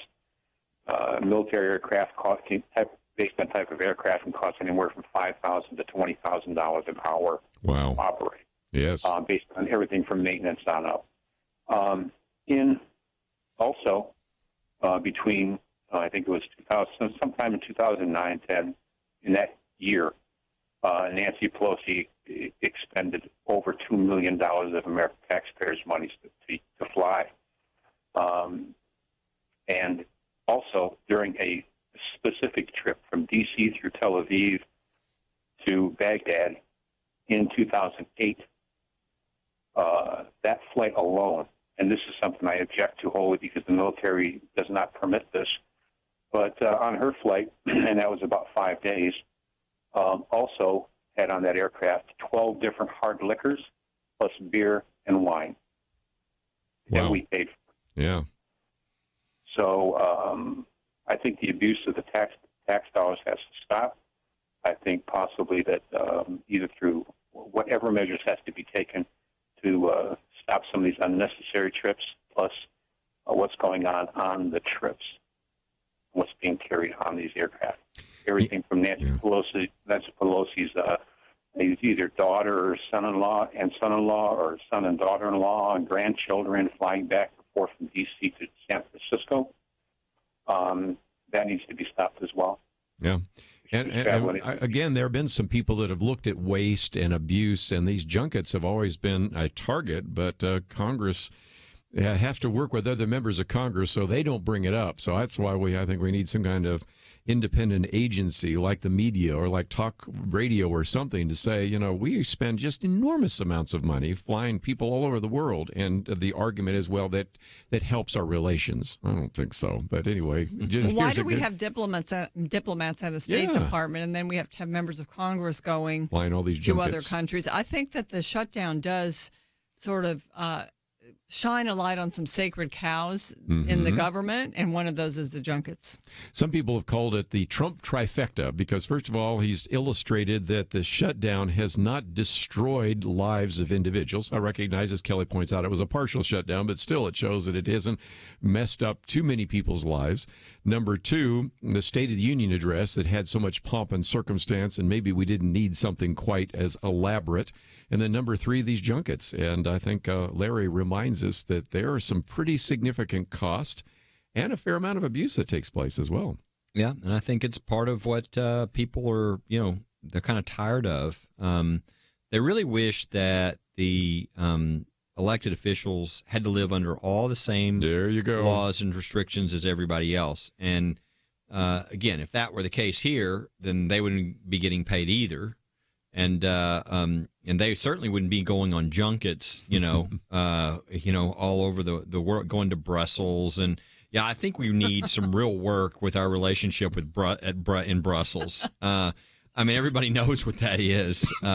So I do think it highlights sort of an attitude. Yeah. It's not that that's a large amount of money when you look at the budget. We understand that, but that attitude affects how you approach, all $4 trillion of the dollars that you're spending of American money, and that's not a good attitude to have. Let's take another phone call. I think this one kind of relates to what Kelly just mentioned. We'll go to the state of Texas, KJRT. Melissa, thank you for joining us today. Hi, Kerby. I have a question first, and then I have a comment. Who determines what Congress and them get paid, and can it be changed? Can it be suspended, or can it be? Can they get a deduction in their pay? A reduction. Yeah, a reduction. If they, there have been some that have suggested, even liberals sometimes have suggested that until Congress can balance the budget, we shouldn't pay the members of Congress. But, that's kind of silly. But this is kind of interesting. They increased rather dramatically the pay for Congress because they also wanted to increase the pay to the president. That happened a couple of years ago. Doesn't Congress determine Congress's pay? Yes, and that is exactly correct. Yes, they determine. Yes. And there are some requirements that some members of Congress have said, I'm not going to take a paycheck right now if the certain members of the various cabinet offices cannot take a paycheck. But I think you still have to pay the staff and things like that, don't you, Kelly? Yeah, there's something. I don't know what it is. There's a requirement that they be paid. I think they can donate their money, but I think there's some sort of requirement. Right, I believe so. That the staff be paid, et cetera. All that's controlled. I mean, look, we go back into the Constitution. Who controls the purse strings? Yeah, it's who's controlling it. Yeah. It starts in the House, goes to the Senate. That's what the Constitution says. So they're the ones who control. what you so find, they're monitoring their own self. Yeah, exactly. What you find a lot of times is, and this is with states as well, is that they will actually tie their salary to some other government official salary. What I was getting at. So that when we need to up the salary of our judges, and what they don't say is when the judges go up, theirs go up proportionally. Right. And so that's typically, they love to do things where you can't tell what they're doing. Did you have another question? Yes, I do. Well, I kind of actually maybe an exhortation to our fellow Americans, but also if there would be some way that, it looks like, how can they self-monitor themselves and their own pay? It looks like the president should be able to assert that or something. Because here's what I think. Maybe they all, Republicans, every one of them, straight across the board, should take a 10% cut in pay, effective mandatorily, immediately. And maybe we could build a wall with that or something. Maybe we could do something with that. I'm sure Mexico would appreciate that. One of the things that Kelly and I've talked about before, Kelly, let's mention it again, that one of the edicts that came down from the president, actually a recommendation, I don't want to sound so strong, was can each one of the cabinet departments cut their budget by 5%? Yes. And I thought that was pretty encouraging because, if nothing else, after a while, more than $4 trillion spent by the federal government every year.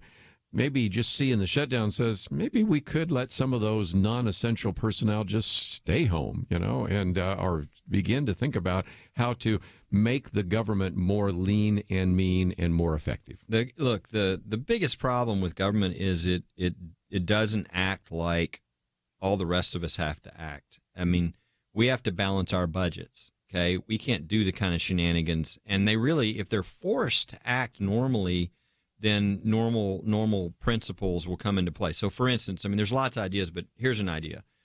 I bet somebody would be willing to come forward and say, you know what? I am going to cover the $5 billion for the border fencing as long as you give me, 50% of the savings to the government that I can prove by reduced crime, by reduced drugs, by reduced, you name it, right? I guarantee you there are a number of business people out there that could put together the money, pay for the wall, and say, I'm going to I think it's going to actually save our country, which it is. It's going to obviously save our country money. Well, they wouldn't go for that, but it shows that, if they would just think they could say, okay, we'll let them take the risk. If I think it's going to be, the only argument of Democrats is kind of a bizarre argument, is it's ineffective. When that's obviously not true. Well, okay, we'll just let them take the risk then. These businessmen will take the risk, and if they succeed, they not only get paid, but they save our country money from the coffers. That's how a business would work. Yeah, but that's just not how we work. In it government. Proves that the $5 billion is not the issue. No, it's not. We need to take a break, and we do have quite a number of calls. So when we come back, some of you that want to talk about the wall or the Nancy Pelosi situation can do so, but we also want to talk about the March for Life and Karen Pence and a lot more. All that coming up right after this. Here's some great news. If you missed the deadline to sign up for health insurance, or more importantly, if you sign up for a plan that you're just not happy with, you still have a choice. It's called MediShare, and MediShare is a Christian healthcare sharing program. It's been around for 25 years. They have more than 400,000 members now around the country. And get this, over the years, MediShare members have shared more than $2 billion of each other's medical bills, so they could help share your needs too. And best of all, you could save a lot of money with MediShare. The typical savings for a family is around $500 a month.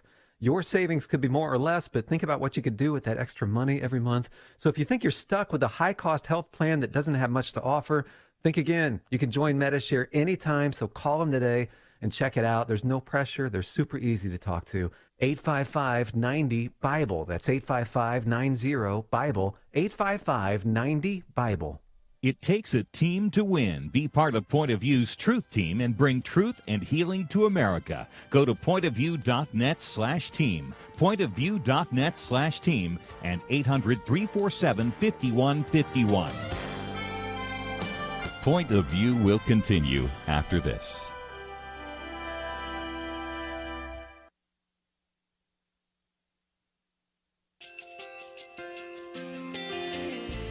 I just want to thank you so much for all the wonderful programming you have.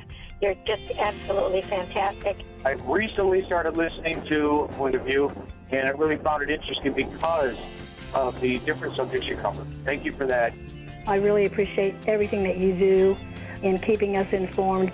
Thank you, Kerby, for everything that you have been doing. I appreciate all the work that you're doing, advocating for the Word of God. Thank you so much. Point of view, I think, is absolutely necessary because it's a Christian perspective, a biblical worldview perspective, and receive very current, up-to-date information about what is really going on, week to week in our culture, which is changing so rapidly, and yet it's morally sliding backwards. Yeah, I'm just, first of all, I thank you guys. Y'all's program is wonderful, and enjoy it every day. I learn so much every time I listen to it. Point of View Radio Talk Show.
Hi, this is Kerby Anderson. You know, each day we take on the tough issues and provide a biblical perspective to them. The topics we cover are wide-ranging. Apologetics, theology, prophecy, creation and evolution, intelligent design, marriage, family, child-rearing, the millennial generation, trends in society, politics, economics, business, religious liberty, the Constitution, public policy, foreign policy, military policy, tensions in the Middle East, abortion, homosexuality, pornography, sexual ethics, media, technology, history, and America's godly heritage. We talk about anything that affects your faith, your family, or your freedom. So don't go anywhere, because Point of View continues right now.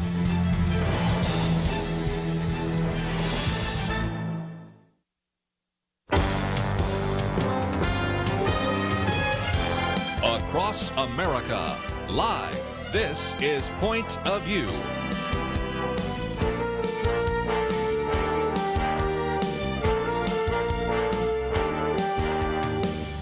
And now, Kerby Anderson. I'd like to join a conversation, 1-800-351-1212.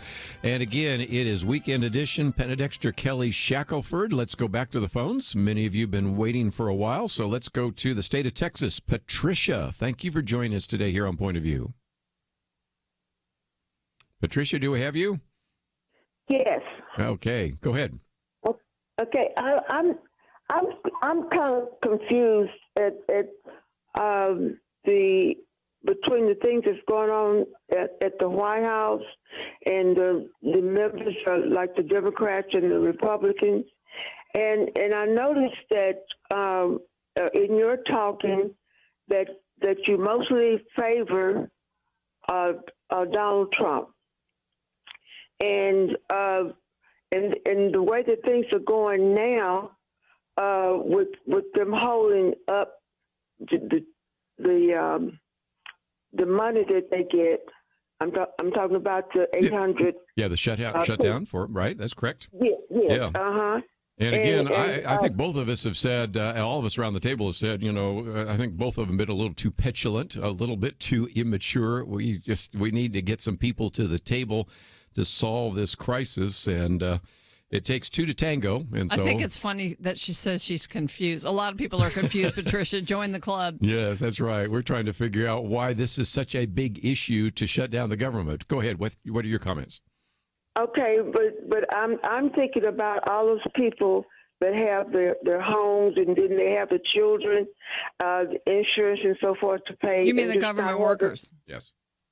Yes, the government workers, and it's start at the top, and then it falls down to the bottom of the way that things are going there. And this is what I'm thinking that people should be concerned about, because if everything goes in a whirl, or either you just consider a circle. If you start at one spot, in order to make that circle, whether it's level or not, you have to go back and at the point that you started from in order to make it. But what I'm looking at is that these people are suffering. They're worried about their homes and everything, but nobody is talking about that. They just talk about those that are marching or whatever that they are doing that I've seen on TV. Okay. And one of the things, I have seen some of the stories where they have talked about difficulties. Matter of fact, I did a commentary that aired just the other day about some having to take their Christmas presents back. And if you're in the Justice Department right now, or you're in Homeland Security or State Department, some of the places, you're affected by that. And I'm frankly surprised, and maybe Patricia raises that question, we haven't seen more of those stories, because I figured by now, after 28 days, we'd hear a lot of doom and gloom and those kinds of coverage. What about that? Well, I do have a subscription to the Washington Post, and I get the articles morning and afternoon, and I see a lot of articles about that. Okay, because that's there you go. Washington. Yeah. And there's the people. And but, we didn't – Donald Trump wasn't elected to make the lives of government workers better. He was elected for some other reasons. And so, I mean – I do feel bad for people that have mortgage problems and issues. It's too bad, but I think that that's not the purpose of government, is to pay its workers. The purpose of government is to govern correctly and well. And we're at a point in the country where we have to figure out how we're going to govern, and we have to figure out what are some key issues, especially of national security and protection of American people, protection of our country. And so to dig your heels in on the immigration issue, there is some pain involved, and it's undeniable.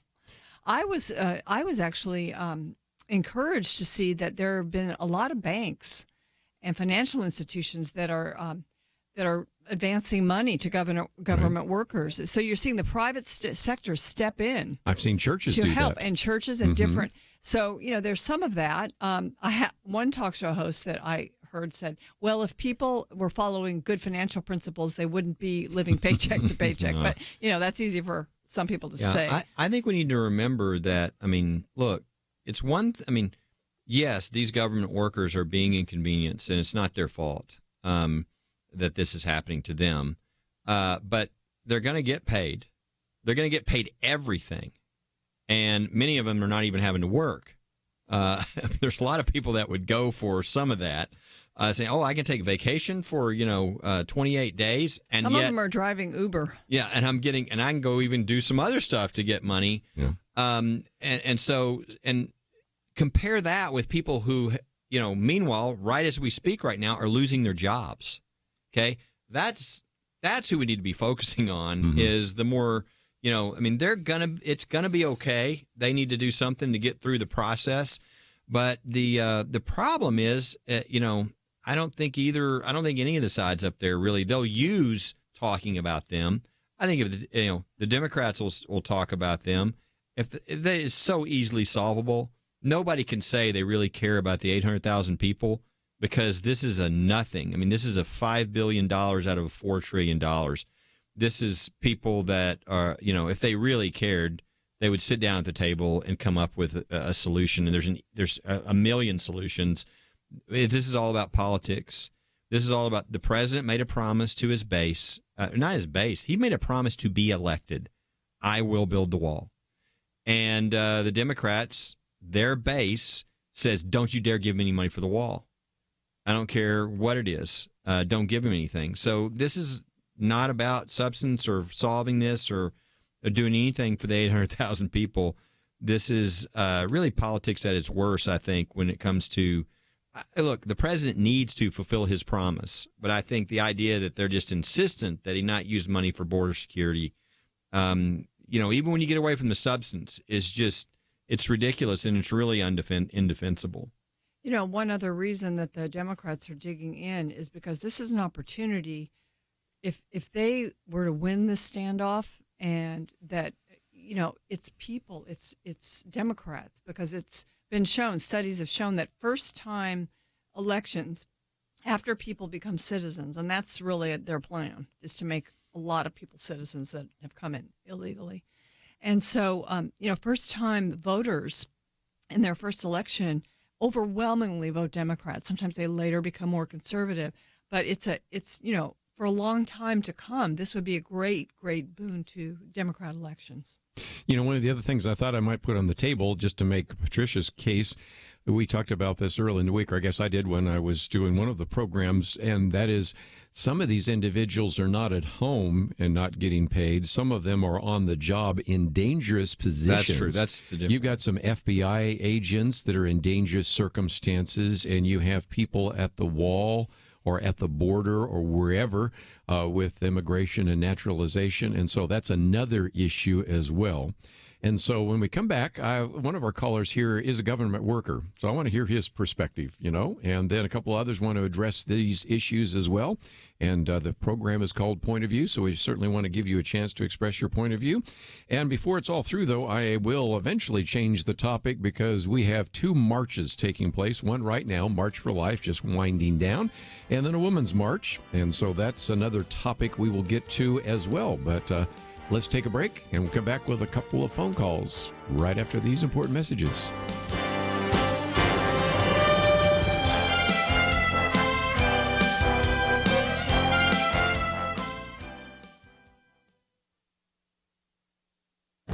This is Viewpoints with Kerby Anderson.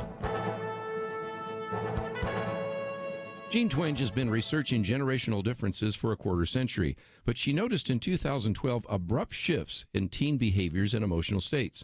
Up until that time, there were gentle slopes on the line graphs. Suddenly, they became steep mountains and sheer cliffs. That is the year when the proportion of Americans who owned a smartphone surpassed 50%. Her latest article in The Atlantic asked this ominous question: have smartphones destroyed a generation? The generation she is thinking about would be the trailing edge generation of the millennials, born between 1995 and 2012. She calls them iGen because the smartphone and social media have shaped their lives. Psychologically, they are more emotionally vulnerable than the leading edge millennials. She says rates of teen depression and suicide have skyrocketed since 2011. It's not an exaggeration to describe iGen as being on the brink of the worst mental health crisis in decades. Much of this deterioration can be traced to their phones. A national survey of seniors found that teens who spend more time on average on screen activities are more likely to be unhappy, and those who spend more time on average on non-screen activities are more likely to be happy. Jean Twenge says there is not a single exception. She says the advice she would give to a teenager based on the survey is put down the phone, turn off the laptop, and do anything that does not involve a screen. Of course, we don't have to look at these dismal statistics and just lament. Her article and research should be a call to action for parents and grandparents. They are the ones buying these devices, so they need to reevaluate the potential dangers to their children and grandchildren. I'm Kerby Anderson, and that's my point of view.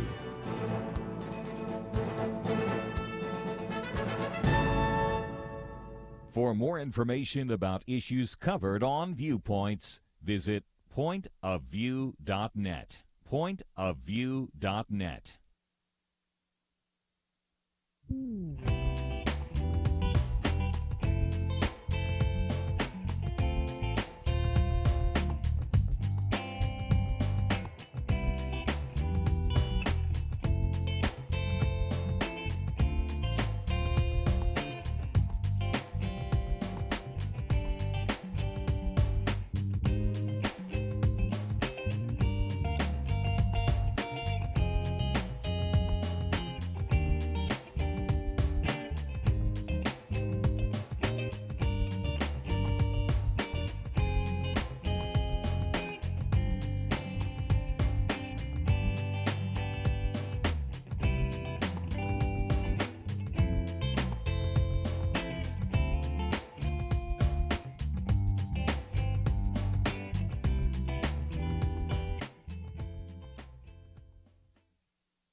You're listening to Point of View, your listener-supported source for truth. Back once again, Penna Dexter, Kelly Shackelford, Weekend Edition. Let's go to Georgia.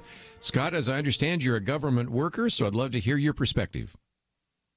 Yes, sir, absolutely. So, first of all, I'm a Department of Defense, so I'm currently getting paid, unlike some of the others, but I've been under sequestration and furloughs. And sequestration, at least we had a notice. I knew with months' notice that I was going to have to change my budget in order to survive under a less-than paycheck. With furloughs, you get absolutely no notice. Right. I could have a paycheck coming up on Thursday, and on Monday get furloughed and get no money. That's illegal anywhere else in the country. Everywhere else, SpaceX just laid off 10,000 employees. They get a 30-day notice to go find another job. If somebody's in federal employment, they get maybe 5 days notice. Hey, guess what? You're not getting a paycheck. And, oh, by the way, you're still an employee. You can't legally get unemployment. You can't get any help. And, oh, by the way, you're not even technically allowed to quit and go work somewhere else because you're still an employee of the federal government. Isn't that something? So, yeah, and that needs to be fixed for sure. Well, here's what needs to be fixed. They need to stop using federal government employees as fodder for political gain.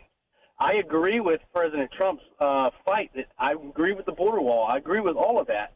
But federal government employees have been used in these games, and they get absolutely no recourse. I understand. I mean, we get back pay and in the sequestration, of course, and they will get back pay. But I mean, it's just really unfair for Congress, it's their job to pass a budget, for them to get paid and for them to use the federal government employees who don't get him are not going to get paid. Well, I think you've made a very good case, and I do know that Some members of Congress are trying to put together some kind of legislation to prevent shutdowns in the future. Senator Paul, I should say, has actually talked about that, and so we'll see, because Rand Paul has said and has introduced legislation, I think Senate Bill 147, to prevent that from happening. And of course, Kelly, last week we talked about this. Let's educate people for just a minute. If we had what's called regular order, and we didn't have these continuing resolutions, and we didn't have to constantly increase the debt ceiling, we would never have one of these, right? Right. I mean, they would be passing the budgets like everybody else. I can think of a great piece of legislation for stopping this, and that is, the problem is you couldn't get this passed. But if you could, I say you pass something that says if you do not pass a budget, then what happens is for each of the areas under that, I don't know which of the 12, but for whatever areas you're covering, though, if you don't pass a budget, then that means you take what happened last year and you take off 10%. Yeah, it'd be amazing. Yeah. I bet you those budgets would pass, but if not, we would just see, and take 5% or 2% or whatever. Whatever. If they couldn't get together, then okay, well we'll just be keeping what we had with a slight reduction. So you have to do what all businesses do, which is they find ways to cut fat or things that aren't as good. It actually makes you more efficient over the long term. But I mean, it would be great if they had something. Why do you think we couldn't pass something like that? That makes so much common sense. Because, and then you would do away with all the continuing resolutions, and there would be a big pressure to pass budgets. I mean, this time we do have to give Congress the credit for passing 3/4 of the budgets, the appropriations. There's just one; it's just 25%, which is a lot, but they did their job up to a point this time. Yeah. And again, I've said if Nancy Pelosi wants to win over the American people, get the House of Representatives to go through regular order, because the Republicans did do that. And then it went to the Senate and went nowhere. But if Nancy Pelosi were to pass a budget the way it's supposed to be, remember this from Government Social Studies 101, the House of Representatives has the power of the purse, and it passes these budgets. It sends it to the Senate passes those. There are disagreements. They have a conference committee, and the president signs that. That's the way it's been it works. A while since we've had one of those, right? That's exactly right. Yeah. I mean, this has been, they're not doing their job. I mean, they hadn't been doing their job for a while. This is all back full circle. This is why Donald Trump was elected, because everybody's like, it doesn't seem to matter if they're Republican or Democrat. Nobody seems to want to do their job. It's a swamp up there. They're all protecting themselves. Nancy Pelosi just kind of gave us a great glaring example of that by deciding to go on a junket to Brussels and other places in the middle of the shutdown. This is the type of image that people said, throw this Trump guy in there. I think he'll throw the tables over. I think he's kind of proven that, right? He does. His tactics are definitely that way. But this is exactly what America is tired of. They're tired of these people thinking that they're somehow better than the rest of America, that they can use our money to do things that we would never, be approving of, but they figure they can get away with it. And I think it's what America would like to stop, and it doesn't seem to be stopping. No. Even though they've sent that message, they tried to send that message, it still seems to be going on. But again, almost every state legislature has to balance a budget, and theoretically all of them do, but I know a few kind of fudge on that. Most businesses have to balance a budget, but one doesn't, federal government. And so, as Scott points out, the federal employees end up being the fodder, and some of that. It should be you don't pass a budget, you don't get paid. Yeah. You're not doing your job, right? I mean, everybody else listening knows if you didn't do your job, you wouldn't get paid, and so that ought to be how it works for some with Congress. members, that would matter. For others, it wouldn't matter. That's true. Yeah. They are more interested in getting reelected. Let's take another phone call or two, and then at the bottom of the hour, we'll get into a couple of other issues. But Mark in Texas, I think you have some solutions, so I want to hear them. Well, I'm sitting around here, and there's so much controversy about, Donald Trump said, Mexico's going to pay for the wall, and Mexico's going to pay for the wall, but, Mexico's not going to pay for the wall. You got Nancy Pelosi up there. It's like holding out, well, you punch me, I'm going to punch back. It's like, who can punch harder? You're wasting taxpayer dollars by the wall. Well, Nancy Pelosi needs to know you're wasting taxpayer dollars. All of you are. Actually, you're sitting up here hiring investigators to dig up mud on somebody, and y'all doing a bunch of mudslinging there in Washington. When actually you work for the people. It's the people's house if they really want to know the truth. We pay y'all. So my point being, I guess, here is, the money needed to build the wall, Democrats don't want to give it to him. So my question is, El Chapo, Colombian drug lords, where's all the seized drug money going that they seize out here? Why not take that money and build a wall with it? Well, you sound like Senator Ted Cruz, because that's his proposal, isn't it, right? Why not? Yeah. Take the money from El Chapo and some of the others. I again, don't think that piece of legislation goes anywhere, but Mark is aware because he lives in the state of Texas, but many of our listeners probably are not, that Senator Ted Cruz has suggested that the best way to pay for the wall is just take all that seized drug money and use that to build the wall. And it's a twofer, because that money probably has been ill-gotten gains anyway. You don't know what else to do with it, so why don't we use it to prevent future drugs from coming into the country? And what a great visual. Yeah, so anyway, I think so. Let's take one more phone call, and then, like I said, in the next segment, we're going to get into, again, a couple of very important marches that are going to take place, but we'll go to Georgia for just a minute. Jonathan, what's your point of view? Hey, guys. Hope y'all are having a great day. We are. I want to just do a little bit of a thank you session. Thank you, Kerby, for your dedication, not only to the ministry, but also for proclaiming truth outside the Bible and also, from the Bible. And Kelly, also thank you for your service and all you do. I really appreciate you, and also you, Penna. But anyway, my comment was the 800,000 some odd government employees that are laid off right now. At the very least, that would cause a little bit of an awakening, especially if I were one of said government employees, to make sure it's imperative that I vote and that I vote my convictions, and also are very vocal about encouraging family members and friends and coworkers to vote, and make sure that there's not a repeat of what's happening now. The battle of the political parties. But anyway, I'll continue. Yeah, well, the shutdown is kind of a wake-up call, and if nothing else, if anybody thinks it doesn't matter how you vote, it depends on who runs the House of Representatives, whether or not some of these judicial appointments make their way through the Senate. This is all important. Yeah, I mean, I'm sure. I don't know how it would work. I mean, because if I'm a one of the 800,000 right now, and obviously the analysis has all shown most government workers are Democrat. There are many more Democrats than Republicans that are government workers. And I think part of that's because the Republicans tend to be more entrepreneurial and free market, and so they tend to be out to do that.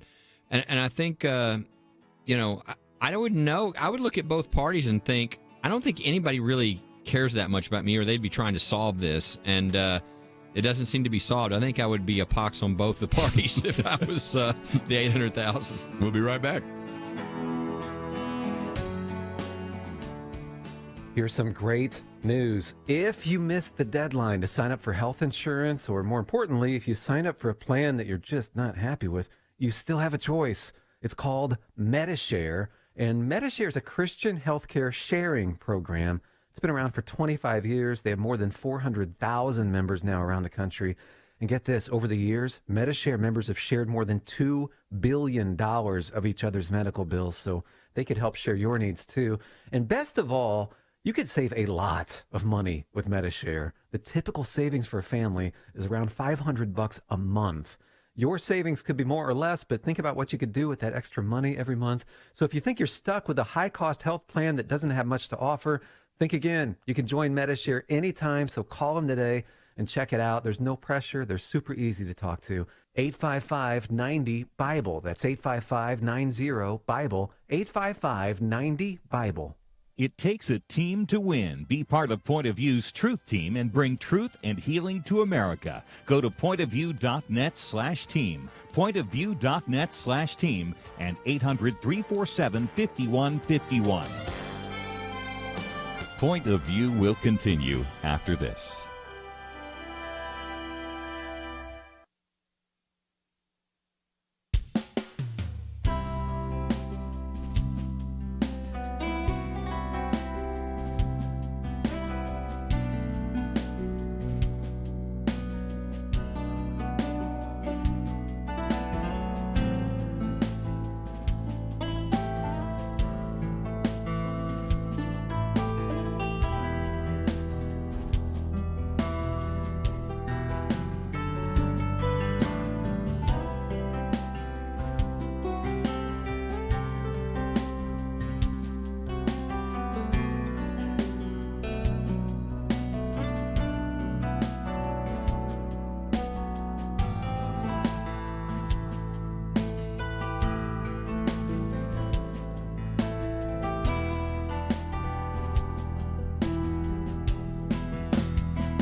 are listening to Point of View.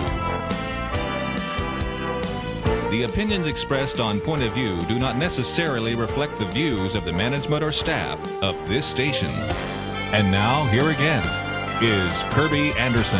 Back once again, we're going to spend some time talking about the two marches that are taking place. One that has just taken place, the other will take place tomorrow. But I did have at least one leftover question that I thought would be quick to answer. And so we'll go out to Arizona. Mary, thank you for joining us today here on Point of View. Well, thank you for having me. So I want to know if Congress is part of those 800,000 that are not being paid. No, Congress getting paid.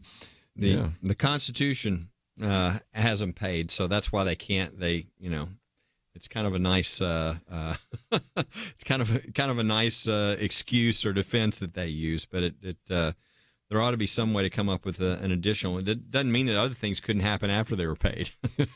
And I might just point out, I did mention this on a previous show, and I don't have the numbers there, but I was listing at one time the number of individuals. There were some Democrats, quite a number of Republicans, and others, both in the House and the Senate, said they would not take their pay when a shutdown was taking place.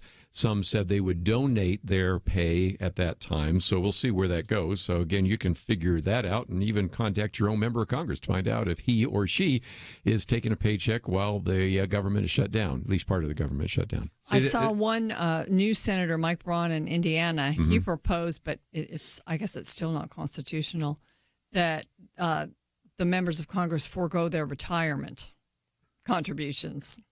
Maybe not their paycheck, but but still, they have to that's take a possibility.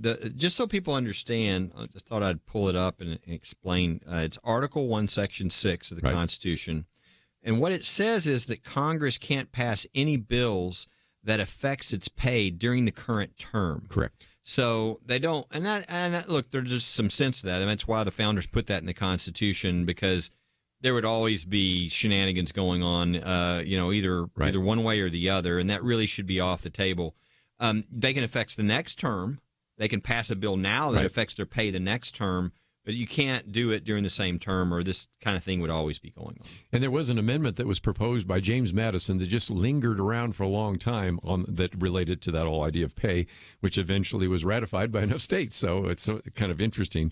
But Penn, I want to come to you for just a few minutes. One, because, of course, you've spoken at various pro-life events. And second of all, you've written about the women's movement. But we really have the tale of two marches. One that just took place a while ago, which was the March for Life, and you had Vice President Mike Pence speak. You had Ben Shapiro, Abby Johnson, Alveda King, a lot of people we've had on the program, as well as some members of Congress, many Republicans like Chris Smith, and even a Democrat or two like Dan Lipinski out of Illinois. But this is a phenomenal march, which I wanted to spend a little bit of time talking about because, as you know, as well as everybody else probably listening to this program, the mainstream media will maybe at best mention this March for Life. And then tomorrow, it's maybe going to give wall-to-wall coverage for the Women's March. Speak to that, if you might.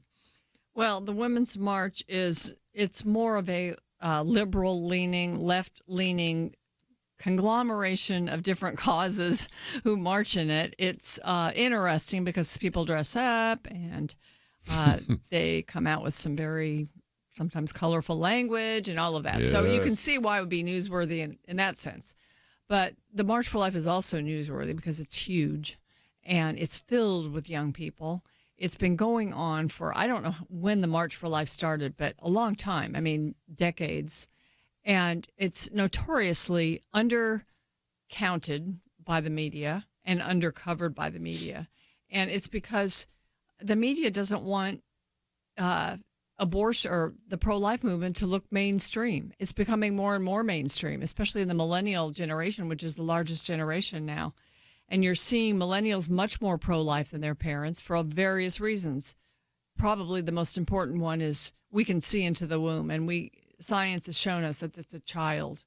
And so abortion becomes murder. We knew it was, and believers and those of us who are people of faith knew that it was. But now the whole world knows that it is. And if you deny that, you're denying science. So it's just an enthusiastic, wholesome group of people that are out there. And that's not interesting to the liberal media, unfortunately. But the March for Women will be. But the good news about the March for Women is all these groups are kind of fighting among themselves now. They have certainly different are. priorities that Yes. conflict sometimes. So, it's possible that thing will go. Well, it's kind it's of gotten disintegrate so over the next few years. extreme. It's a shame that they're calling the Women's March because it should be the extreme liberal Women's March, because it's not women. They've got anti-Semitic stuff. They got some really disgusting things that are a part of their march. So it's so bad that the Democratic Party had to take its name off of it. Mm-hmm. And that's pretty, that's a pretty big move when the left-wing groups have gotten so left-wing that they maybe aren't even left-wing anymore. They're just, hate groups or whatever. So I think that has become something that really is going to disappear. They might show some things because it's going to be so extreme that we're probably going to get some crazy examples. Well, a lot of times you get celebrities there too. Yeah, and they'll say crazy stuff, kind of like they did last time. The thing that I think is so neat about the March for Life is what it says to Christians around the country. When Roe v. Wade happened, the approach was, well, it's settled. Okay, Yep. The Supreme Court has said it. Yeah. It's over. And people were told that over and over and over again. And what did people, I think almost, not exclusively, but almost exclusively Christians, and typically, what we've seen, Catholics and Protestants across the country said, this is wrong. And they kept at it, even though it looked like a losing battle. And here we are 40-something years later, and the youth of this country are as pro-life as we've ever had. The whole future of the pro-life movement is stronger than it ever has. Roe v. Wade is teetering. We've got the court being changed. It might be gone.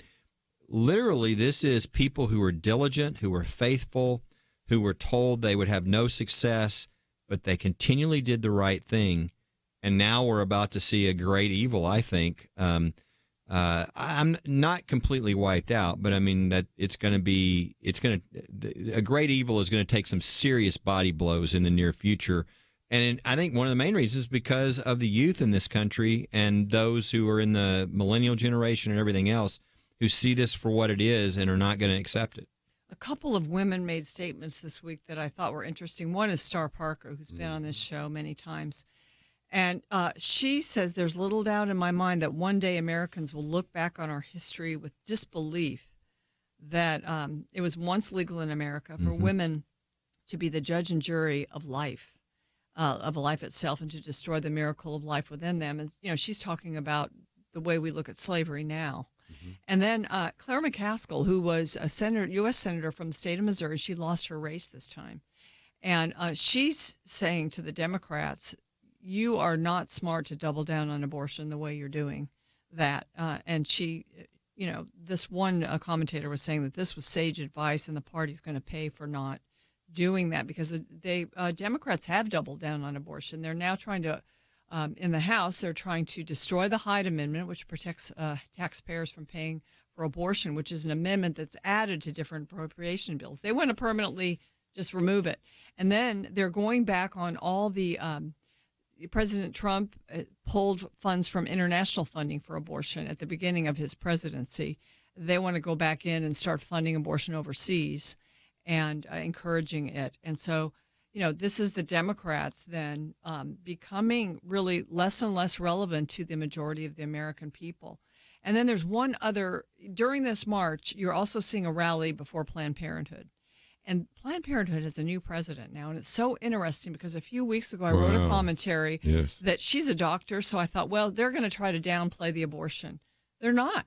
She's totally doubling down on that being their core mission, is to provide access to abortion. So this new president of Planned Parenthood is not like Cecile Richards, who said, 3% of our activity is abortion, which no one believes. This new president is now saying, no, we want to protect abortion in this country. So you've got, the sides are very much apparent. Polarized. And I might just mention, if people want to read your commentary, they can go to our website, pointofview.net, click on the viewpoint section, then look at See More, and then you can find the link there. But, Kelly, I was just thinking about the fact that, first of all, this would be a great sermon topic for pastors this Sunday. The actual decision will be talked about on Tuesday, the 22nd. But this Sunday would be a great opportunity for pastors to address this issue from the pulpit, don't you think? Absolutely. I mean, that's what pastors are really supposed to do, is address the current issues of the day from a biblical viewpoint. What does the Bible say about these issues? You know, I mean, that's what pastors are supposed to do. Unfortunately, there's lots of material for pastors right now, whether it be, the issues of whether you can call a boy and a girl, and whether God has an opinion on that. There's so many issues, but this one would be a great time. And I think the future on this issue is very, very bright for those who are pro-life. Those of you listening online can hear Penna Dexter's commentary. We'll talk about that and much more right after this.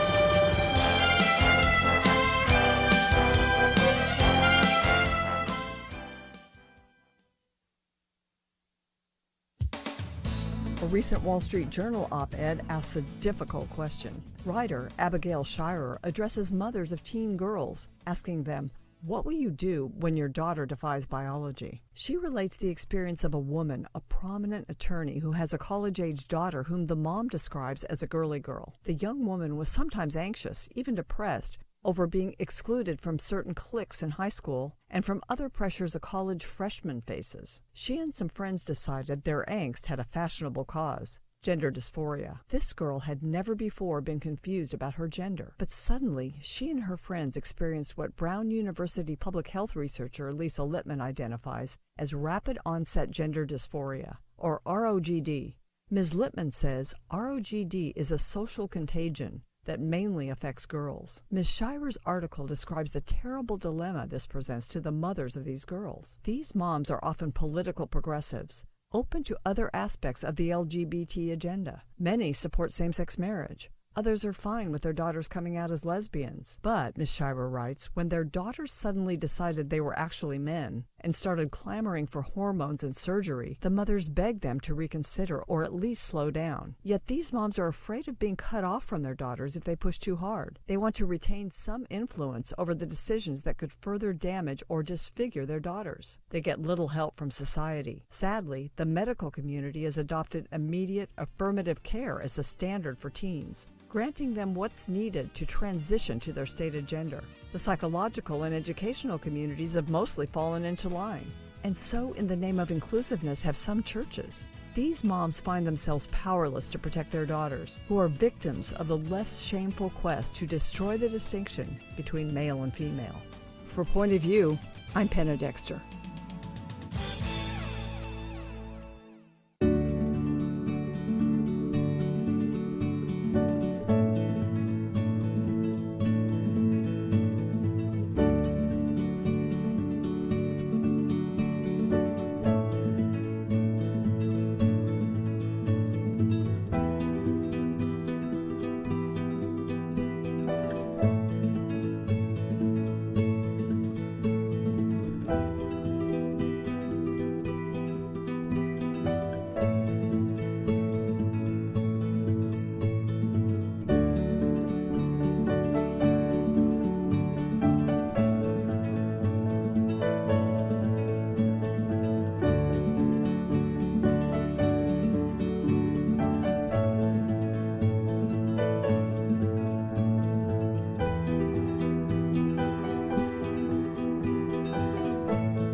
Now, back to Point of View, your listener-supported source for truth. Back once again for just a few more minutes. Penna Dexter, Kelly Shackelford. And so often when we bring Kelly Shackelford in here, we talk about some of these stories that I'm just convinced he's making up. And in this case, we have a Penna Dexter Viewpoints commentary, which you just have to say, this isn't really happening, is it? But tell us a little bit more. If you've been listening online, of course, we play her commentary right now during the show. And if you have not had a chance to read it, you can go to the website, pointofview.net. If you sign up, click on that red button. You receive my commentary in your inbox Monday through Friday, and Penna's on Saturday. But tell us this story, this op-ed that came in the Wall Street Journal. Well, it was a story, and the writer for the Wall Street Journal got the story from a friend of hers who's a prominent attorney. But this is something that's taking place more and more frequently, and it's becoming a phenomenon. It's called ROGD. And what it is young girls especially, but young people who have some sort of problem socially, they're not adjusting well or whatever. This particular girl, she didn't like the high school cliques, and she was having trouble there. And then when she got to college, it's always a little bit stressful fitting in the freshman type of atmosphere. So she got depressed. And she and some other friends who were like a little bit misfits or whatever decided, well, let's try a different gender on, basically. So they would declare themselves the opposite gender and start going for the hormones and eventually the surgeries that come with the gender change. Well, some of the mothers, even though they may have been liberals and to the left and not cared if their daughters came out as lesbians, when they saw their daughters getting drugs and surgery, they started to step in and be upset about it. And the problem is for these moms, my piece is really about the moms. Where are they left with this? Because they don't want their daughters to turn on them, so they don't want to completely forbid them trying out the opposite gender. But the repercussions of it are permanent. I mean, you're taking drugs that can cause osteoporosis and infertility, and then if you go on for the surgery and start having breasts removed and different Adam's apples and different things, then it's a real... most parents aren't on board with that, no matter how far to the left they are. This is one of those issues right now that has been, that's become so PC to be in favor of, that for people, people are going to have to make a decision. Are they going to be a Christian, and you have to speak out? You have to. You do.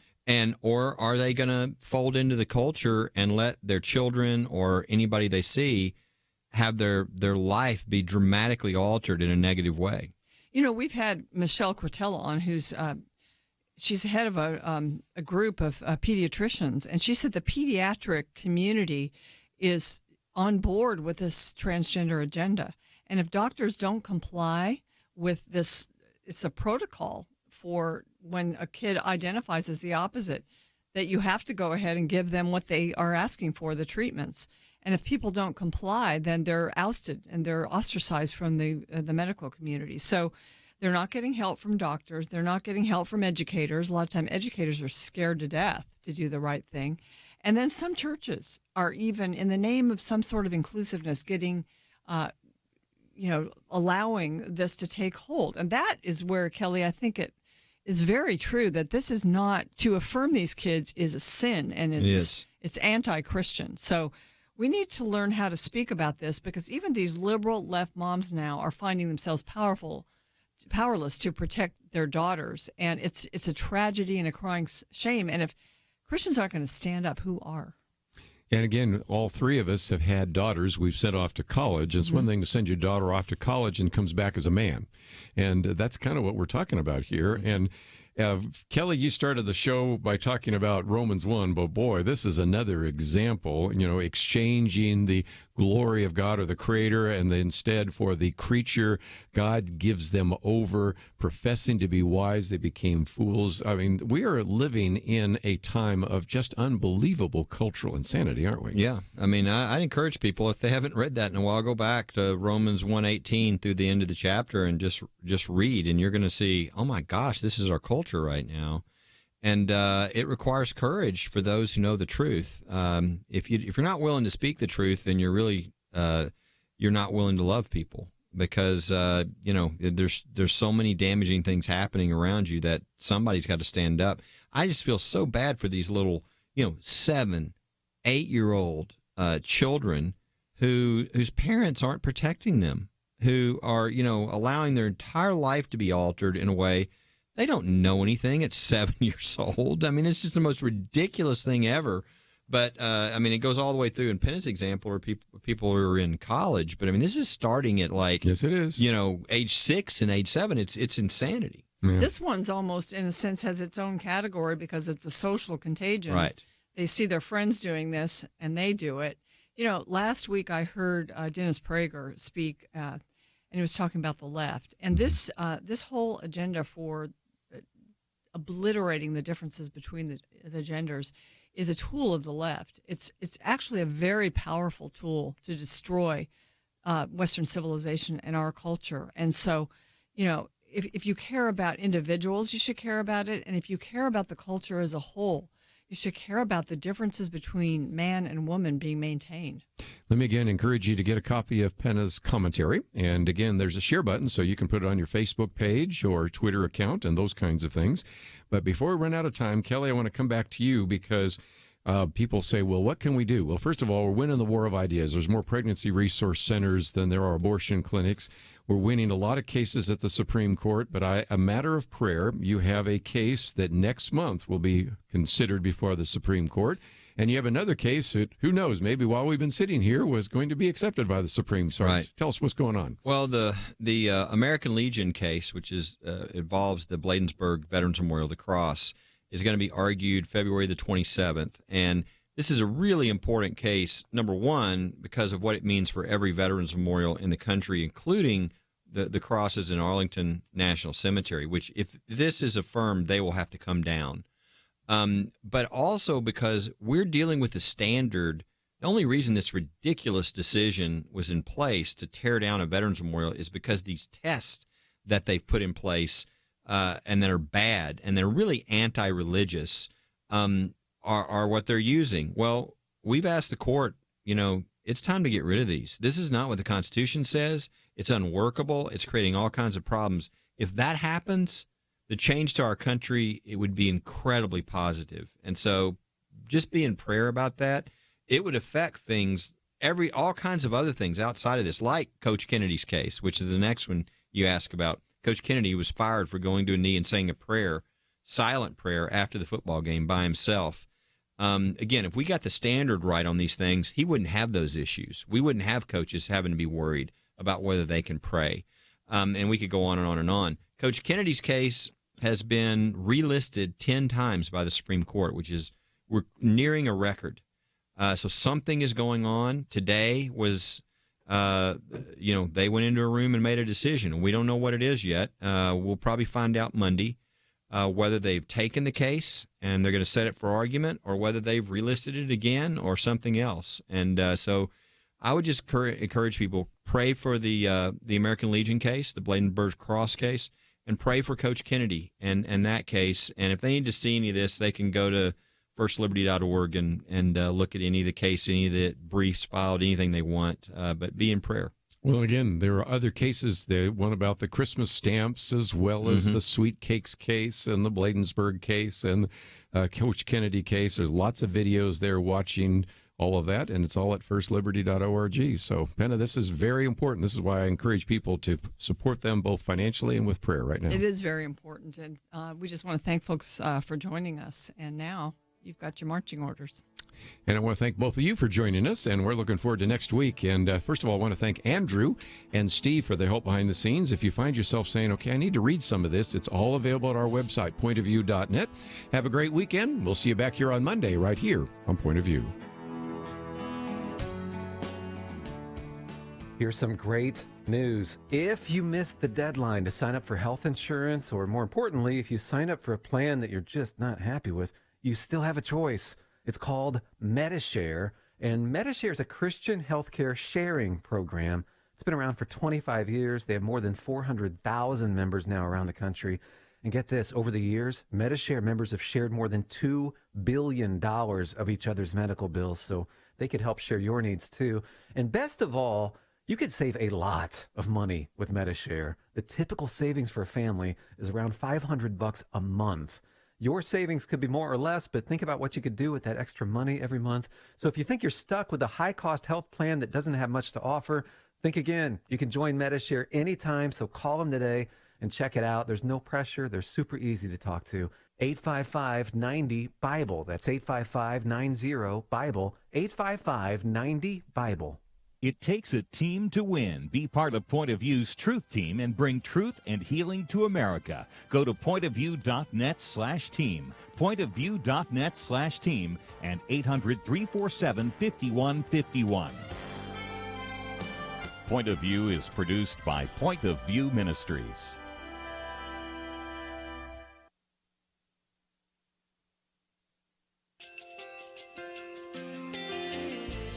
I just want to thank you so much for all the wonderful programming you have. You're just absolutely fantastic. I recently started listening to Point of View, and I really found it interesting because of the different subjects you cover. Thank you for that. I really appreciate everything that you do in keeping us informed. Thank you, Kerby, for everything that you have been doing. I appreciate all the work that you're doing, advocating for the Word of God. Thank you so much. Point of View, I think, is absolutely necessary because it's a Christian perspective, a biblical worldview perspective, and receive very current, up-to-date information about what is really going on, week to week.